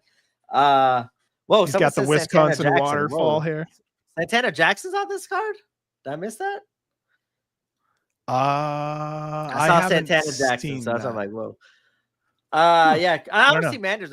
Manders Cardona is going to be a good one. I'm glad for Manders in this spot. As you said, someone said like Manders kind of had a weird weekend. Yeah, after that weekend he had, I want him to go over here and get a moment at this show. We are slowly approaching in less than a month. Broski Jimmy is done with his tenure as a Broski. That's going to be another conversation. Okay, now, this is obvious, but I have a feeling this is going to be the one for me. Mike Bailey versus Sydney Akeem. Banger. Absolute banger. I just said during the review, if we're not going to get any stories or anything else from Sydney, I think we need another big matchup right now for him to showcase how much he's grown since. I think the last big match was Ali. I guess you could give Jack Evans as a big match, but I think this is probably another statement match where he needs to elevate and show how much he has grown since he's been in GCW. And I think Speedball's the perfect opponent to get it out of him. Dude, absolutely. Santana Jackson versus Bobby Orlando. Rose said Cardona has USA gear. Oh, please tell me he comes out Rocky style. I didn't hear that. I want to see this. I think he's gonna go Lex Luger. He's gonna go wear the outfit, stand in the crowd, cut a promo, then he's gonna come out, rip it off, and see Lex Luger. Here we go. Frank's coming in. That's it. VXS. Yeah. Okay, that got me for a minute there. Let's see what else we have here. No offense, I'm about to say that's a weird match for GCW Dream On. Like, no offense. Like, I'm happy for Arrival. VXS Arrival being back. I'm excited to see their show too. I'm glad they're back. Go kill it, Isaac. Here's the question: does Speedball get the first W on Sydney, or does Speedball take his first L in free agency? Wouldn't it be a second? I think. Well, I guess technically. I thought I heard the Speedball news before this weekend. Selfishly, I want to see Sydney lose. I want to see how he does losing. Really? Come back. I get why you win and build it. It's been over 10 matches now. There's no reason. If we're not going to use these wins for stories and matches and future title shots, I don't care to see him win. He could do his flippy shit, get over with the crowd, showcase it, and still take a loss against Speedball here. I don't know. That's just how I feel with him. If you're not going to do stories, wins and losses don't matter then. So I would prefer to see Speedball get a win here because I think we've just fed Sydney so much. Unless it's just going to lead to something, let's see what he does at coming back from a loss. On my end, I'm just thinking that the win definitely means more to Akeem. And if Akeem's going to take a loss, it needs to be on a big stage, or it needs to be story driven in some way, because we've put all this effort into having him have this record just to have it fall. It may as well have something attached for no reason. Exactly. So I feel like the win just does mean more to Sydney, but there needs to be a reason for that. Also, with some type, he's better than the JCW title, but he hasn't been there long enough for the GCW title. This is where a cruiserweight or something an IC would have. Extreme belt. Make that the X division. You get Sydney. Throw in Gringo Loco. Throw in Alres. Like, just throw in all these unique moveset wrestlers and just create magic and make that belt different. We got the Ultraviolet belt. That's going to be Ultraviolet. Mance is going to do whatever he's needed to do as the world champion. This is kind of what I've been asking for. We got these belts are being separated a little bit, with the world champion being the catch-all. Just do what's needed, and that's what Mance is doing right now, whether it be glass or no glass. That the Ultraviolet seems like it's coming back with a bang. Make the Extreme belt one of those put on the holy shit moment kind of matches. I just see Sydney doing his crazy flips and all outside the ring and holding up the belt, and just seeing that whole match of just flippy shit and a bunch of crazy oh my god moments. That's what the Extreme belt should be. I think he deserves the Extreme belt more than JCW. I would like to see the JCW be, if Masha could be a good holder, but let's put her against some authentic, real challengers that have a good in-ring and don't need all the extremeness and fuckery and all death matches. Have a good straight 20-minute pure rules kind of match. You don't need to do pure rules, but keep it in-ring only, like an authentic wrestling match. And that's what the JCW I thought was going to be, that title. Sorry, I just rambled there. No. Here's what's up. I can't improve upon that. I can't expand upon it. Like, that was a completely perfect. Let me do this real quick. Ricky Morton versus Little Guido. I don't know. You think that'll be like a fun match kind of thing, or that'll be the comedy match? That might be a match Atticus gets involved in to make a statement. Get these fucking old guys out of here. Why are we at this mall? Why are we fucking doing this kind of stuff? And then they all come out, he shows up. That's another thing too. During the broadcast, they said Atticus doesn't work here. Which made me think, especially with the whole Drake Younger stuff, is there some bullshit invasion going on and stuff? There could be some invasion angle going on that wasn't really made aware of, but I don't know, because they did say in the video they said his name, Atticus is back, or what is he doing back here in GCW? So I could see him maybe interrupting this match and getting just more heat on him. Let them go 5 minutes, have a little time and moment, and then just get the heat on him. I don't know. That's where I think that match feels like something's going to happen during it to kind of fuck it all up. Reed's sticking his neck out there. Unless Maki works Hammerstein, they need to strip. Okay, so I think Maki's had enough time to take pictures. The MDK shtick right now is dead. Blake coming out would be a good one. Sorry. No, we're good. That's a good point right there. But yeah, Maki's had enough time to take pictures. It's not a working title. It's more cute. Brett also said this is kind of an extra title. It's, you know what I mean? It's a then make it fun. Don't just let it be off to the side and be a gimmick. Put it up for the fans. Make that a social media belt. Put 4 ideas up for the fans. Let the fans vote on it, and then now there's their match and opponents, and boom. If you're going to admit that it's something that you're not really caring about, do something fun with it then. And that's what I think. That's what I would do, is just throw a bunch of Alec Price flying around, Sidney Akeems, Jack Evans, bring these high flyers and crazy in-ring moves and make it the Extreme belt, like the Extreme holy shit moment belt. I'll jump to this one real quick and then I'll come back. I think they need to figure out how to bring Maki to lose the title. Yeah, I mean, is she going to come out and do the lip syncing to her song again? Because God, that was cringy in America. It just was, because you can see she's not really singing, and then at the very end she goes hi, and you can hear it really loud, and you're like, okay. Also, I was in a metal band, so I can kind of tell when people are doing these things and when they're not. Rose said, I believe she's coming back for a couple dates. Isn't Maki TJPW, which means we may see her in April. But we're not seeing like that belt's not even being shown all the time over there. I don't Yeah. believe. I think Yeah. I've seen it maybe once or twice. Like with Rena, they let her do it, but I don't think they're letting Maki do it all the time. I could be completely wrong on it. And if so, then I guess that's providing some value to the belt. But other than that, yeah. Other than Interesting. that, it doesn't seem it's like it's doing anything. And then where were we at here? There was something else. Okay, Rose, you're not the only one that thought that, especially since Drake had cut the promo on that video minutes later, and he's wearing a 7 shirt and a big old chain. And most people don't fight in a chain, but I guess sometimes they do. It just depends on what type of person you are. But again, this is between two men. Yeah. But yeah, there are some people that are speculating that maybe there is more to this. Personally, I'm going to say personally, it would take a lot for those two companies to work together. I know it was mentioned about XPW earlier. If you listen to both, you know, his There's no reason podcast they and need to theirs, go work with those companies. number one, they don't need to work together. But number two, they're so diametrically different from each other that there's so much trouble between the two, and it really yeah. No shy. I'm right there with the great one there.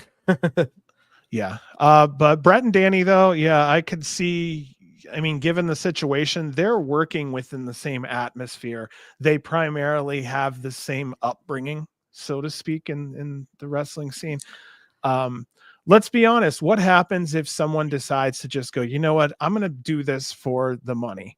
Let me make a call over there to either Brad or I don't know what money that's going to help Brett, though. Like, that's my thing. Like, I'm sorry. Like, I feel like the other companies are close enough where Brett could find some value and use with the partnership or something. Yeah. But yeah, that company, I don't think there's any value to it.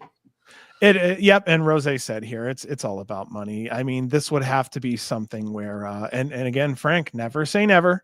After this weekend, for sure. Yeah, absolutely. But it's so nice and so exciting to have this opportunity to be able to dream. Really, because if we think about it, a week ago at this time, we didn't have an idea that any of these people would ever be in here again, and that's kind of fucking sad. So it's nice to see that someone like Atticus can come back. And I don't know. You're thinking, B. What you thinking? I went to a Hammerstein match. Atticus is obviously in the ladder. I think if Effie and Ali is for the world title, Matt versus Matthew Justice. They both didn't have any matches at Hammerstein. They were just in that angle. I'd give them a match against each other. Ooh. I don't know. Like, I don't know why I went there. My brain, like I said, my brain's all over the place. Atticus, Hammerstein. At one time, an SGC 3-way in GCW would have been beautiful. Manders. Oh, yeah. If it was done right. Because throw in the other name, yeah. So again, there's all kinds of possibilities. I love this. Money matches fucking made. And again, if Brett really opens it up and opens up those phone lines, I have a feeling there's more willing partners out there than maybe we know of available. Yeah. So, yeah, Effie's last chance, GCW world title versus Mance Warner. Where do you see this one going? You kind of heard my prediction already. I hate, like, as Great One said, like, if you're going to make it and then they can't have another match for the belt. Like, this has to be it. Like, you can't undermine it no more. Like, I thought, like, the Joey, but I don't know. I'm tired. I hate the just pigeonholing yourself into it. I have to say, I think this is Mance. I think Mance wins this. I think Alley Catch screws Effie over, and then that leads to the match at Hammerstein. But then I'm wondering where that leaves Mance with the World Championship at Hammerstein. And I hope it's not like just one of these do or die rumbles that the winner makes it. Like, make it a tournament, make people fight for it. And for me, like, I could kind of start piecing together matches and people and who they could be possibly doing at Hammerstein. Like, but Mance kind of right now just seems like the oddball out as a champion or not as a champion. So I don't know. JBL's in the building with Effie. That too. Oh my God, please keep it. JBL. Well, hold on. JBL at least got active. I will give JBL that. Mance has JBL. What if Effie calls in someone? Well, I mean, come on. If one can call in, the other should have a friend or two somewhere. Who would Effie call in? That's a good question. I don't know. That's a weird one. We're gonna have to see who else is at the meet and greet down there. Yeah. I don't know. Yeah, without an out. So here's the other issue on this one is that Effie's last chance was like 4 months ago. Now he's got another last chance. You kind of know how that goes. Yeah. So, you know what I mean? It's But then where does that once again, like, but Mance wins, where does that leave him for the belt? Who's going to challenge for that? If Mance loses the belt, where does that leave him going into Hammerstein? Maybe Kurt and Foley get a bit active. That would be good. Finally, Effie using some legends for his side. That would be a good, cool little callback to. I don't think we're done. He's gonna get in the. Get that. That's the wrong type of wrestling, my friend. We don't do that kind here.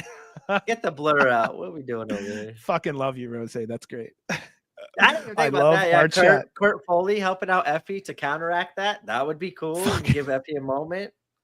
Oh God. I'm sorry. That's funny. That was funny. It's late and it hit me sideways. Was it Rose that hit us earlier with that thing that had us laughing, or who was that? No, that was a random fan. Oh my gosh. Yeah. Someone said something earlier and just had me fucking rolling. It blew the opening of the show, but that's okay.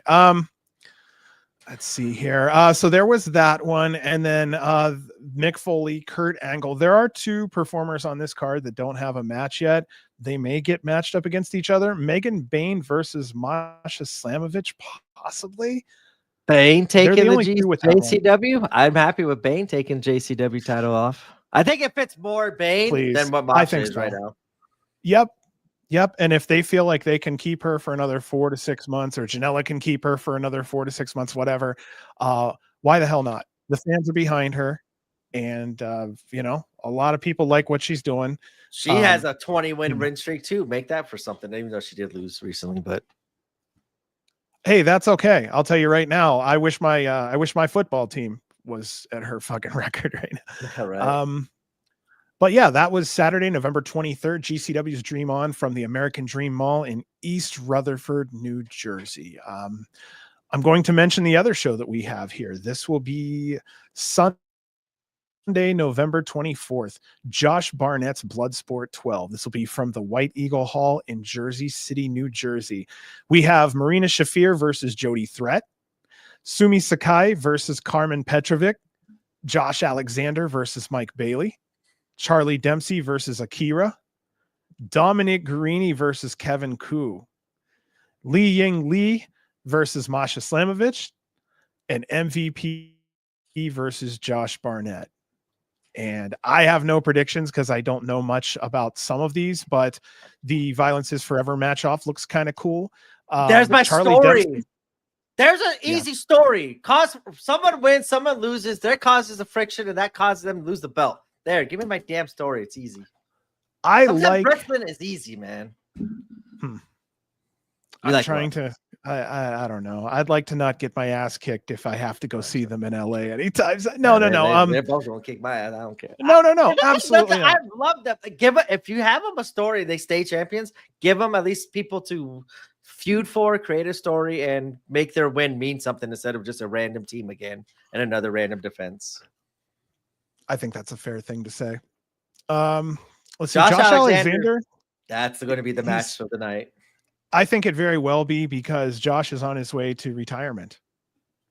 No, just from the indies. Just he's going to wrestle still. He's not doing any more indie dates. Oh, really? Yeah. He's just not like he said it like in Canada. I guess he still works a lot of indies in Canada and does a lot of indies out here too. But I think he says he doesn't want to work the indies no more. He wants to focus on his big companies. This MVP and Josh Barnett's kind of interesting. I find it very odd that in less than a month, we're going to be seeing Josh Barnett in LA at is it the coldest winter, the highest in the room? I'd have to look at what the name of the LA show was, but I think it's highest in the room. Also, here we are. No Mikowski. That's disappointing. No Lawler.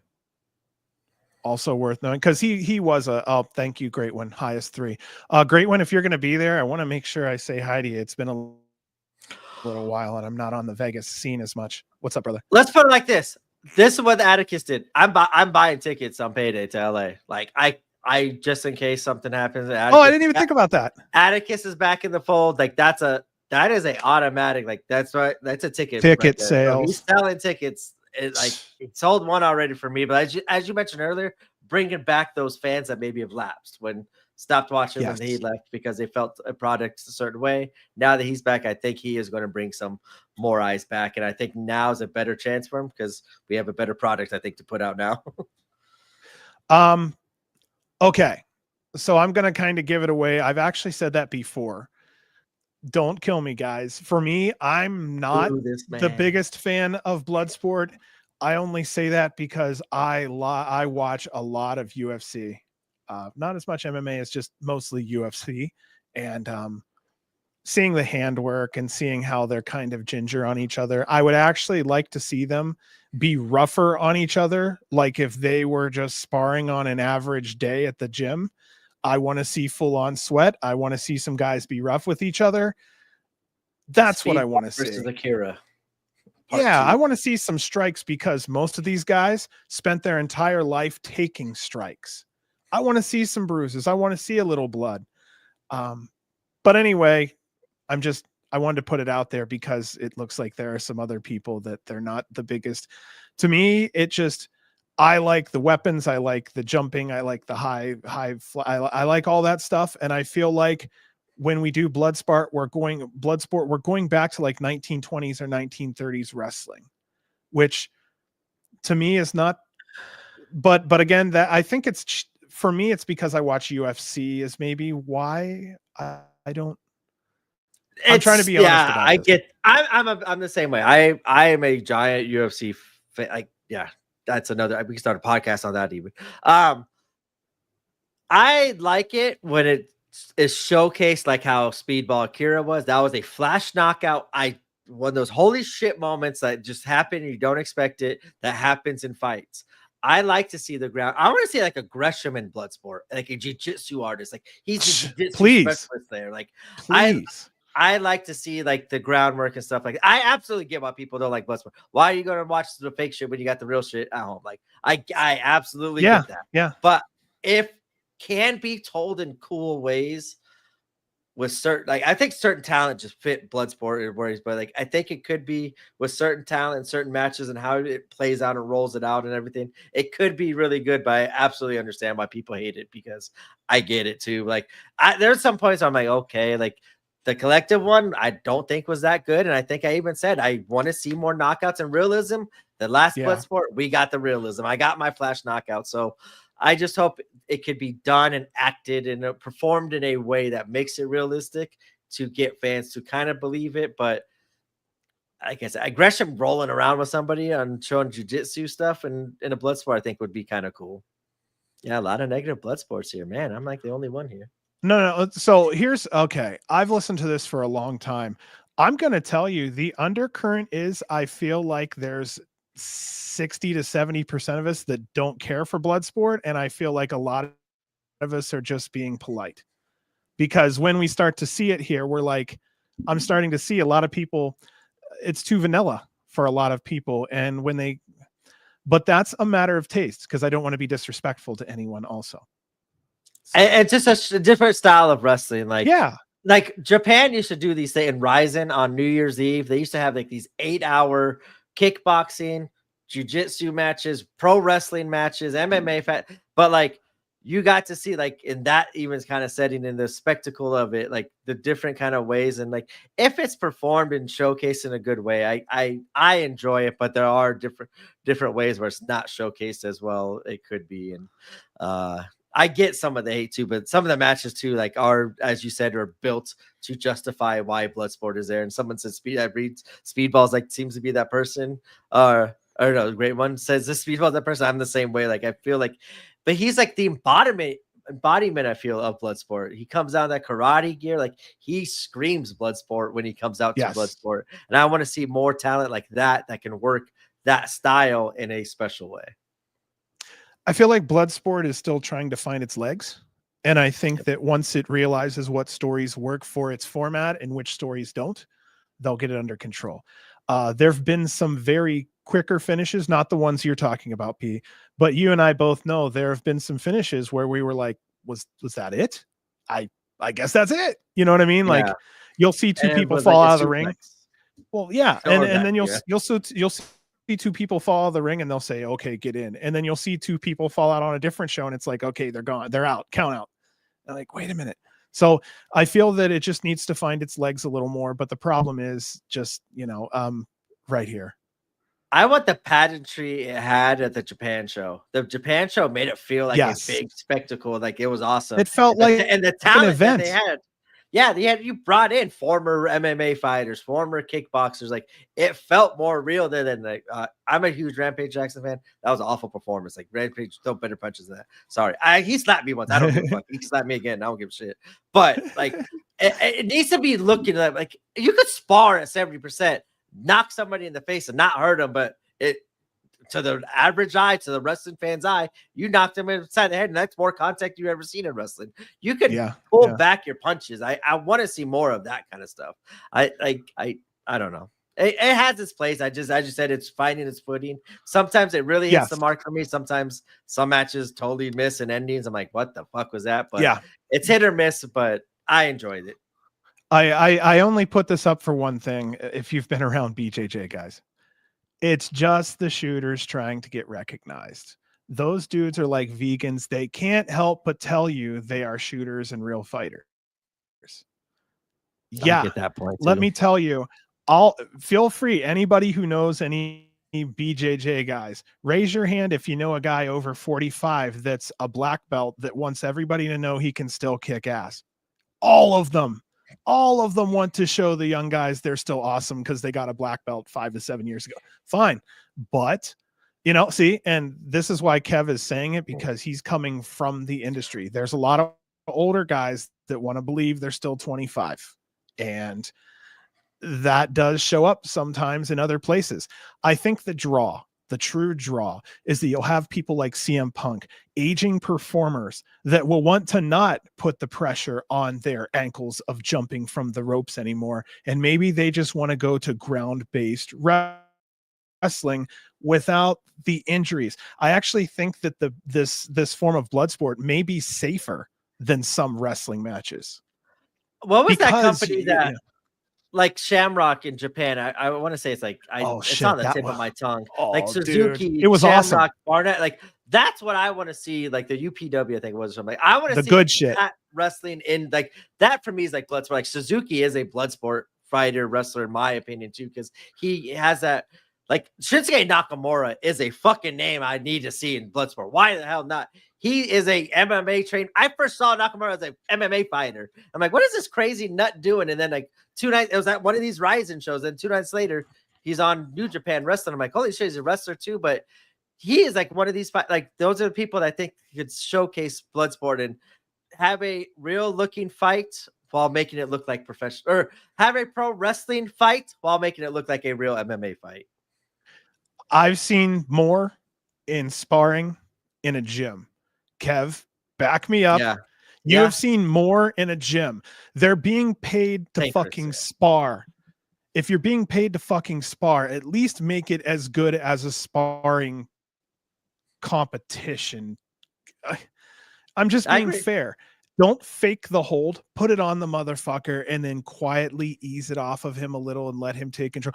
Do it like 2 trained professionals in MMA should. They're so fucking good at everything they do. They should make it look damn near real. They could shoot jiu-jitsu for like 30 seconds. Hey, you got 30 seconds. Thank you. Show us a real shoot. Go at it right now. Don't finish them. Just go at it. Try to get him in the finish, but don't actually finish it. Hey, like, I mean, what if one of the guys struggle. goes, well, here's a struggle. What if one of them goes, you know what? Choke me out. I've sparred 1,000,000 times. I've been choked out 300. Choke me out just for one night. Just, help me You up. don't think Akira said, hey, make sure you tap me, Mike. I can handle this and sell it real well. Hit me with it. I can take it. And you don't think Mike knows how to make contact and pull it back, like, but you just make it look like that, and I popped. Like that's exactly what you're saying is what I believe Bloodsport is missing, and I think they're gonna find it. I'm just saying there are two 14-year-olds out there that are sparring in a gym tomorrow that are going to put more for free money than somebody who are paid to come in and do this. If you've been in MMA for 20 years, take a fucking shot to the cheek. Just shut the fuck up. Take one shot to the cheek on camera, close up, make it look real. You can't take a fucking punch. Get the fuck out of MMA. You're And already guess what? out technically. That's why you're in Bloodsport. When you spar with somebody, when I was sparring, hey, you tap me harder. I'm going to make sure you know to cool it the fuck down. I'm going to tap you back harder, but I'm still not trying to hurt you. And I'm trying to send a message and trying to show like they know how to do it. I agree. I think they're finding their legs. They're finding their legs. Let legit people do it and showcase it. I think there is a certain talent that fits along with Bloodsport style wrestling. Like there's luchas for luchador or luchadors for luchas. I think there is a talent pool out there like Speedballs, like Josh Alexander, like Akira, like these hybrid wrestlers, Bukowski. You could build a Bloodsport roster for those kind of names and make it look really, really cool. I'm just saying, make it kind of 80% to 90% real and use that 10 to 20% fake to tell the story. Because again, these are trained people and people that have been around going, it looks too fake. I've seen sparring that's more involved than this. Okay, these guys are getting paid good money to do this in the ring on international TV. Why can't they take some fucking bumps? Why can't they split a fucking lip? Why can't I can't see one fat fucking eyebrow? Some of these guys come out of here and they're sweating and that's all the liquid you see on them. Dude, come on. Some of these guys can't come out with a fat eye. Again, I get it, but I'm just saying, I think the draw is to MVP and others. These are aging wrestlers that don't want to put, any extra pressure on knees and ankles. And this is a great way to still wrestle and roll around on the ground and make your money in a low impact situation. And I think that's what all of this is. But boy, oh boy, would it be nice to see two strong people that actually know how to wrestle, and maybe someone delivers a fucking shot here and there. Dude, come on. Like, it can be done so much better. And you're getting paid to fake it. Bro, how the fuck are you getting paid to be shittier than sparring? Now I'm getting mad. I'm about to say, yeah, we're getting there. plus it's late into the night. I'm about to say, yeah, I think this right here said it all. If it wasn't for the WWE people getting injected here, I think we may be looking at a little bit of a different situation. All right, so I think they helped though too. Yes. Oh gosh, yes. But yeah, I think the draw to this is all the older wrestlers going, hey, I can still be physically active in the ring, still get paid, still be a performer, still get booed, still get cheered. I just need to not be on the top rope anymore. I need to be on the ground, or I get it. But my God, yeah. Just why be so fucking ginger with each other when you're making money? Dude, people fuck each other up for free in the gym. So, I mean, if you're getting paid, fuck each other a little bit. Just fuck each up. Fuck it. I'm getting tired. So those were our upcoming shows. Let's go to these last couple things. I'm excited. Are you okay with these last two statements? I'm guessing you read them. Perfect. Yep. Okay. All right. So there are hundreds upon hundreds of us in here. Thank you so much. We're not approaching. We're past 2:13 in the morning on the East Coast. Thank you so much. Here's what I wanted to say for those who have stuck around. First of all, thank you. You're the true listeners that, honestly, man, we work hard. And being here with you guys on Tuesday actually does mean a lot to us. I'm just kind of being soft for a second. Thank you. Listeners and fans of Game Changer Weekly, on this Thursday, B and I will be sharing some huge news with everyone on Twitter. This is a very big deal to us, and we hope everyone will be happy for us. Nothing changes with the show at all, so no worries there. We're hoping you're happy for us when this comes out. Just to hype it up a little more, even though it's just something I've been saying since me and you started the Plant Podcast, that we've been wanting to be able to do forever and ever since we started this podcast. So it has finally come to fruition, and yeah, I'm excited to announce it. I can't even wait. I want to wait. I know we got to wait till Thursday. Even Thursday might even be too soon. We had to push it back, but I'm excited. for what we can announce on Thursday. It's years, and it literally is years in the making. This whole podcast has been crazy to see what we started off with to what we're doing now and everything. It's turning into a fun time, and you guys as fans have making it over, making it fun for us on a weekly basis to do, and being able, like I said, to accomplish some stuff we talked about 2 years ago is going to be fun to announce.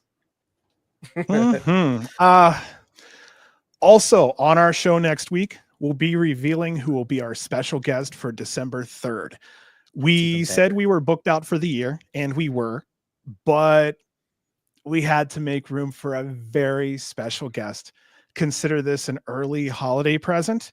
This is going to be the first of maybe a few interviews that will be coming up. I would love to not hold off on it, but there has been so much good news that's going to be coming out of the Game Changer Weekly Camp that we're just in a thankful spot, and Santa. stay fucking tuned. You know what? Okay, I'll just say this for a minute. I feel like when I get older, I'd like to do that. I know that's so much. I did that in kindergarten. No shit, really? I was a kindergarten Santa in kindergarten. Oh, that would be so awesome. Anyway, okay. Yeah, so much. Read so much news in the next couple of days. We've got a lot going on. We love you guys. And we don't want to like overhype it and underdeliver, but if you have been a fan of the show, obviously you guys still, after 3 hours, 15 minutes here, I think you guys, it is a big deal to us. Both news and the interview is going to be fun. John said we were done for the year. I thought we were done for the year, and we got contacted. Conversation is turning into another very, very, very fun interview coming up on December 3rd. So there are shows that weekend. There are 2 shows. We are not even doing a review. I'm not going to write a single note. We are going to enjoy our guests and enjoy the time we have with them.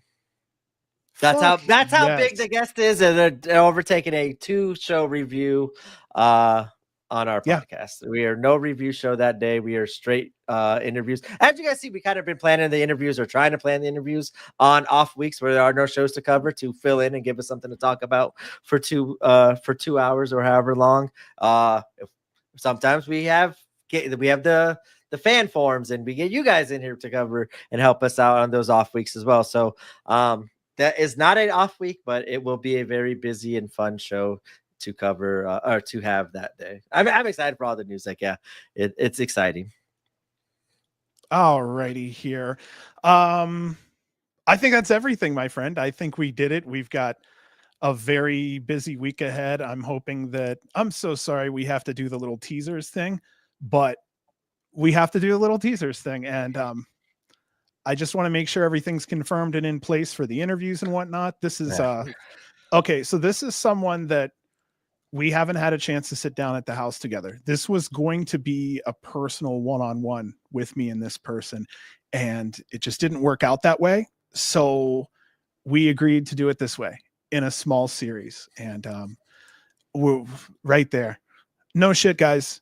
I love you. We're fans just like the rest of you. We are going to do everything we can to bring as many as we can, because that's what this is about. We've got fire coming. December 3rd. Every Tuesday, we're trying to provide fire some way or another. With the shows, we give our best. The reviews, the interviews, we try our best with the interviews. Like I said, I think fans of our show, I think they'll be excited too with all the news that we have to announce. And we're trying here. We try our best to help out this show. And Tuesdays are going to get a little bit more interesting here. Hanukkah Harry. Read Saturday Night Live. Hanukkah Harry. Fuck yeah. Sorry, if you're an old Saturday Night Live fan and you're around our age, you know who Hanukkah Harry is. But okay, well, I think we did it. I've got to catch rest. You've got to catch rest. We've got a big day tomorrow, and then Thursday we'll be able to just give some good news. So watch out for that. I don't even know what to say. All right, let's rock and We're fucking horrible roll. teasers. Right? We're overhyping this too much. They're gonna be pissed at with our news. I know. We're the only I ones got a that new care pair about of it. socks for Christmas, and no, I have nothing to brag about. Yeah, I'm obviously tired here. Is tomorrow Friday? No. Sorry. It's okay. But yeah, let's fucking send these guys off. We have 3.5 hours. Thank you so much for staying up with us tonight. Yeah, we could have continued to talk, but we cut down our reviews, and I think it was worth it. And I think my dog just whined downstairs. I think we covered a lot too. All the important things we covered every match, gave it good time, and we had a lot of stuff to talk about. I think we did cover a lot on our old school 3.5 hour podcast. Hey, and no kidding. I mean, I'll just be the soft one out there. Thank you so much. We actually do love you guys. We put in a lot of hard work, and honestly, the people who show up make it worth it. And we really do rely on that personally. It means a lot to our health every fucking day. No lie. All the nice messages, all the DMs, they do matter. You know how it is. They're always open. You need to get a hold of us. Please do. Let's send them out. We're going to be talking all night. If not, I ramble when I'm tired. So. All right. Thank you, everyone. Yes. See you guys Tuesday. Check socials on Thursday. Check our socials updates. We got some stuff coming up. So thank you guys. Yes, let's send him out of here. All right, here we go. It's been a long 3 hours. Fucking love it. Old school. Here we go. Long. Okay, here we go. Live. Oh, I've been early on. G. C. C. W. Hey, good night, guys. Love y'all. Later, everyone.